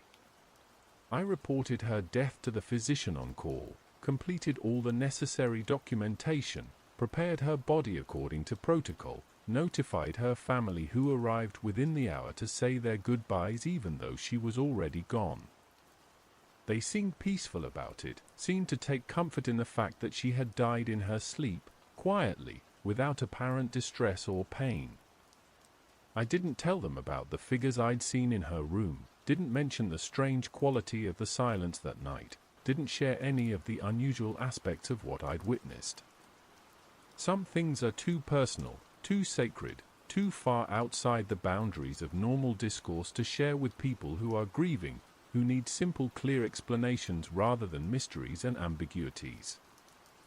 My shift ended at 8, and I went home and tried to sleep, but I couldn't stop thinking about that night, about Eleanor, about the figures in her room, about the synchronized breathing of all those patients, about the silence that had been so complete it felt like the absence of time itself rather than just the absence of sound. I lay in bed watching the morning light strengthen on my ceiling, and I thought about all the other patients I'd cared for over the years who had died during night shifts, who had died during those quiet hours when most people were sleeping, when the hospital showed its true face as a place of transition between life and death. Had they been alone? Or had there been presences with them too, visitors I hadn't noticed or couldn't perceive, companions who came to sit with them during their final moments to make sure they didn't have to face that ultimate solitude by themselves? I thought about all those deaths I'd witnessed, all those patients I'd been with when they took their last breath, and I wondered how many of them had experienced what Eleanor experienced, had been accompanied by something beyond what I could see or understand or acknowledge within the limits of my perception and my training and my framework for understanding how the world works. I continued working night shifts for several more years after that, continued caring for cancer patients through their final illnesses, through their dying processes, through those last days and hours and moments when everything that defined them as individuals was stripped away until all that remained was just the essential fact of consciousness itself, awareness itself, the simple mysterious reality of being alive and then no longer being alive. And I paid attention differently after that night, watched more carefully, listened more intently, tried to notice things I might have missed before when I was younger and more certain about the boundaries between what was real and what was impossible. And I did notice things, small things mostly, subtle things that could easily be dismissed or explained away if you wanted to dismiss or explain them. Patients would mention visitors that no one else had seen. Family members would talk about feeling presences in the room during their loved one's final hours. Other nurses would comment on the quality of certain nights, the way some shifts felt different from others, quieter somehow, more peaceful, as if something was present that usually wasn't, as if the normal rules were suspended temporarily to allow for something else to occur, something that couldn't happen under ordinary circumstances. We never talked about it directly, never acknowledged it explicitly, but there was an understanding among those of us who worked those night shifts for years, who spent thousands of hours in that liminal space between day and night, between living and dying, between the ordinary world and whatever comes next. We knew that hospitals at night were different from hospitals during the day, that things happened during those dark hours that didn't happen or couldn't happen when the sun was up and the wards were busy and the normal routines and protocols occupied everyone's attention. The quietest nights were often the ones that stayed with you longest, that left the deepest impressions, that created the memories you carried forward through all your remaining years even after you'd retired and left that work behind. The nights when everyone slept peacefully and the silence was so complete you could hear things you normally couldn't hear. The nights when patients died without struggle or apparent pain, passing away gently as if they were simply choosing to stop, to let go, to release their hold on existence and allow themselves to drift into whatever came next. The nights when you saw things you couldn't quite explain or understand or fit into the frameworks you'd been trained to use for making sense of medical experience. The nights when the boundaries seemed thinner somehow, when the separation between the visible world and whatever lies beyond the visible world seemed more permeable, more easily crossed or at least more easily perceived by those of us who were awake and attentive during those hours when most people were sleeping. I've been retired for 14 years now, like I said at the beginning, and I think about that night often, maybe more often than I should, maybe more often than is healthy for someone trying to move forward into a new phase of life, trying to create an identity beyond the work that defined them for so many years. But I can't help it. That night stays with me, haunts me in the gentlest possible way, reminds me constantly that reality is stranger and more mysterious than we usually acknowledge, that our frameworks for understanding existence are incomplete and inadequate, that there are experiences that fall outside those frameworks and can't be captured or contained by them no matter how much we try. Eleanor died quietly, peacefully, accompanied by presences I couldn't quite see clearly but knew were there, knew were real in some fundamental way that transcended questions of physical presence or measurable reality. She died during the quietest night I ever experienced in 23 years of nursing, died during a shift when everything seemed to pause and hold still and create space for something extraordinary to occur, something that wouldn't and couldn't have occurred under normal circumstances. And that night, that experience, that memory, is louder in my mind than almost anything else from all those years of work, louder than the emergencies and the crises and the dramatic moments that filled so many other shifts. The quietest night left the loudest memory, created the most persistent echo, shaped my understanding of death and dying in ways that no amount of medical training or clinical experience could have done on its own. I learned that night that we don't die alone, not really, not if something comes to accompany us during those final hours, to sit with us in the silence, to witness our passage from here to wherever or whatever comes next. I learned that hospitals at night are thin places where the normal rules don't always apply, where things can happen that don't fit our usual categories of possible and impossible, real and unreal, explicable and mysterious. I learned that silence has qualities, has textures, has meanings that go beyond simple absence of sound, that the deepest silences can contain truths that noise and activity and normal daily life keep hidden from us. And I learned that some memories persist not because they're dramatic or exciting or filled with obvious significance, but because they're quiet, because they're subtle, because they show us something about reality that we normally don't see or acknowledge or allow ourselves to believe. The quietest nights leave the loudest memories. Eleanor taught me that, or the experience of caring for her during her final hours taught me that, or something about the quality of that particular shift and that particular silence and those particular mysterious presences that came to accompany her taught me that. And I carry that lesson with me still, all these years later, carry it into my retirement and my quieter life and my long nights when I can't sleep and find myself thinking about all the patients I cared for, all the people who died while I was watching, all the transitions I witnessed from life to death and the mysteries that surrounded those transitions. I sit here now in my chair in my house, looking out at the darkness, and I think about Eleanor and that night and the figures I saw in her room and the words she spoke about them coming to sit with her. And I wonder who sits with us all when our time comes, who accompanies us during those final moments, who makes sure we don't have to face that ultimate transition alone in the darkness, isolated from everything and everyone we've known and loved during our time here.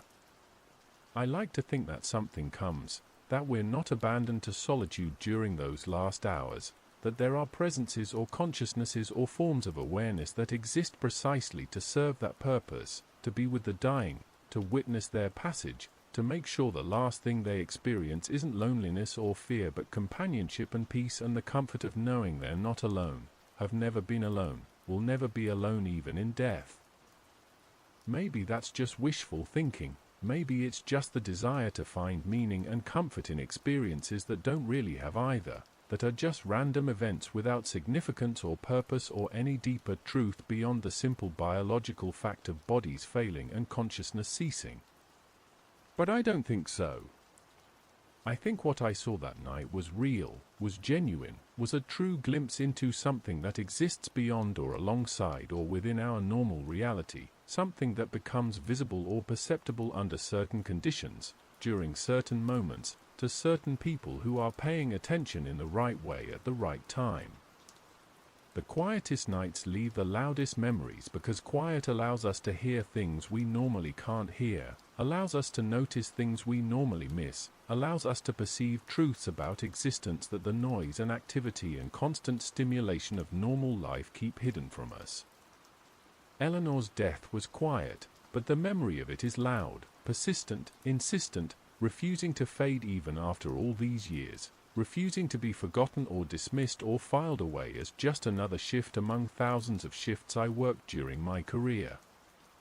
It stands out, remains vivid, continues to teach me things about death and dying and what it means to accompany someone through their final hours, what it means to witness the end of a life, what it means to be present for something that profound and mysterious and ultimately unknowable.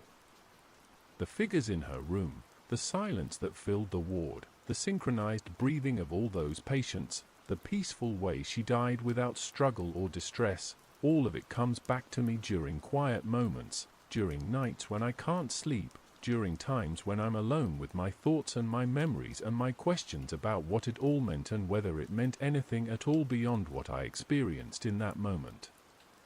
And I think it did mean something, think it showed me something true about the nature of death and dying, about the possibility that we're accompanied during those final moments by presences we can't normally perceive, by something that comes to be with us so we don't have to be alone, so our last experience of existence isn't isolation and abandonment but connection and companionship and the peaceful certainty that we matter, that our passing is witnessed, that we're cared for even at the very end.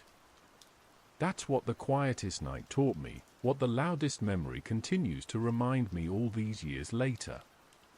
And I carry that knowledge with me, hold it carefully, protect it against the skepticism and rationalism that would dismiss it or explain it away or reduce it to nothing more than fatigue or wishful thinking or the kind of experiences that exhausted night nurses have when they've worked too many hours and seen too much death and let their imaginations fill in gaps that should probably be left empty. But I know what I saw. I know what I heard. I know what Eleanor told me about those figures that came to sit with her. And I know that her death was different from other deaths I witnessed, more peaceful, more accompanied, less alone, even though by all medical measures she was alone in that room until the very end. The quietest nights leave the loudest memories, and that night, that shift, that experience of witnessing Eleanor's peaceful passing in the presence of something I couldn't quite see but knew was there, that memory remains with me louder and clearer and more significant than almost anything else from all my years of nursing, all my years of accompanying people through their dying, all my years of working those night shifts when the hospital showed its true face and the boundaries between possible and impossible grew thin enough to cross, thin enough to perceive, thin enough to change forever how you understand what it means to die and what might be waiting for us when we do.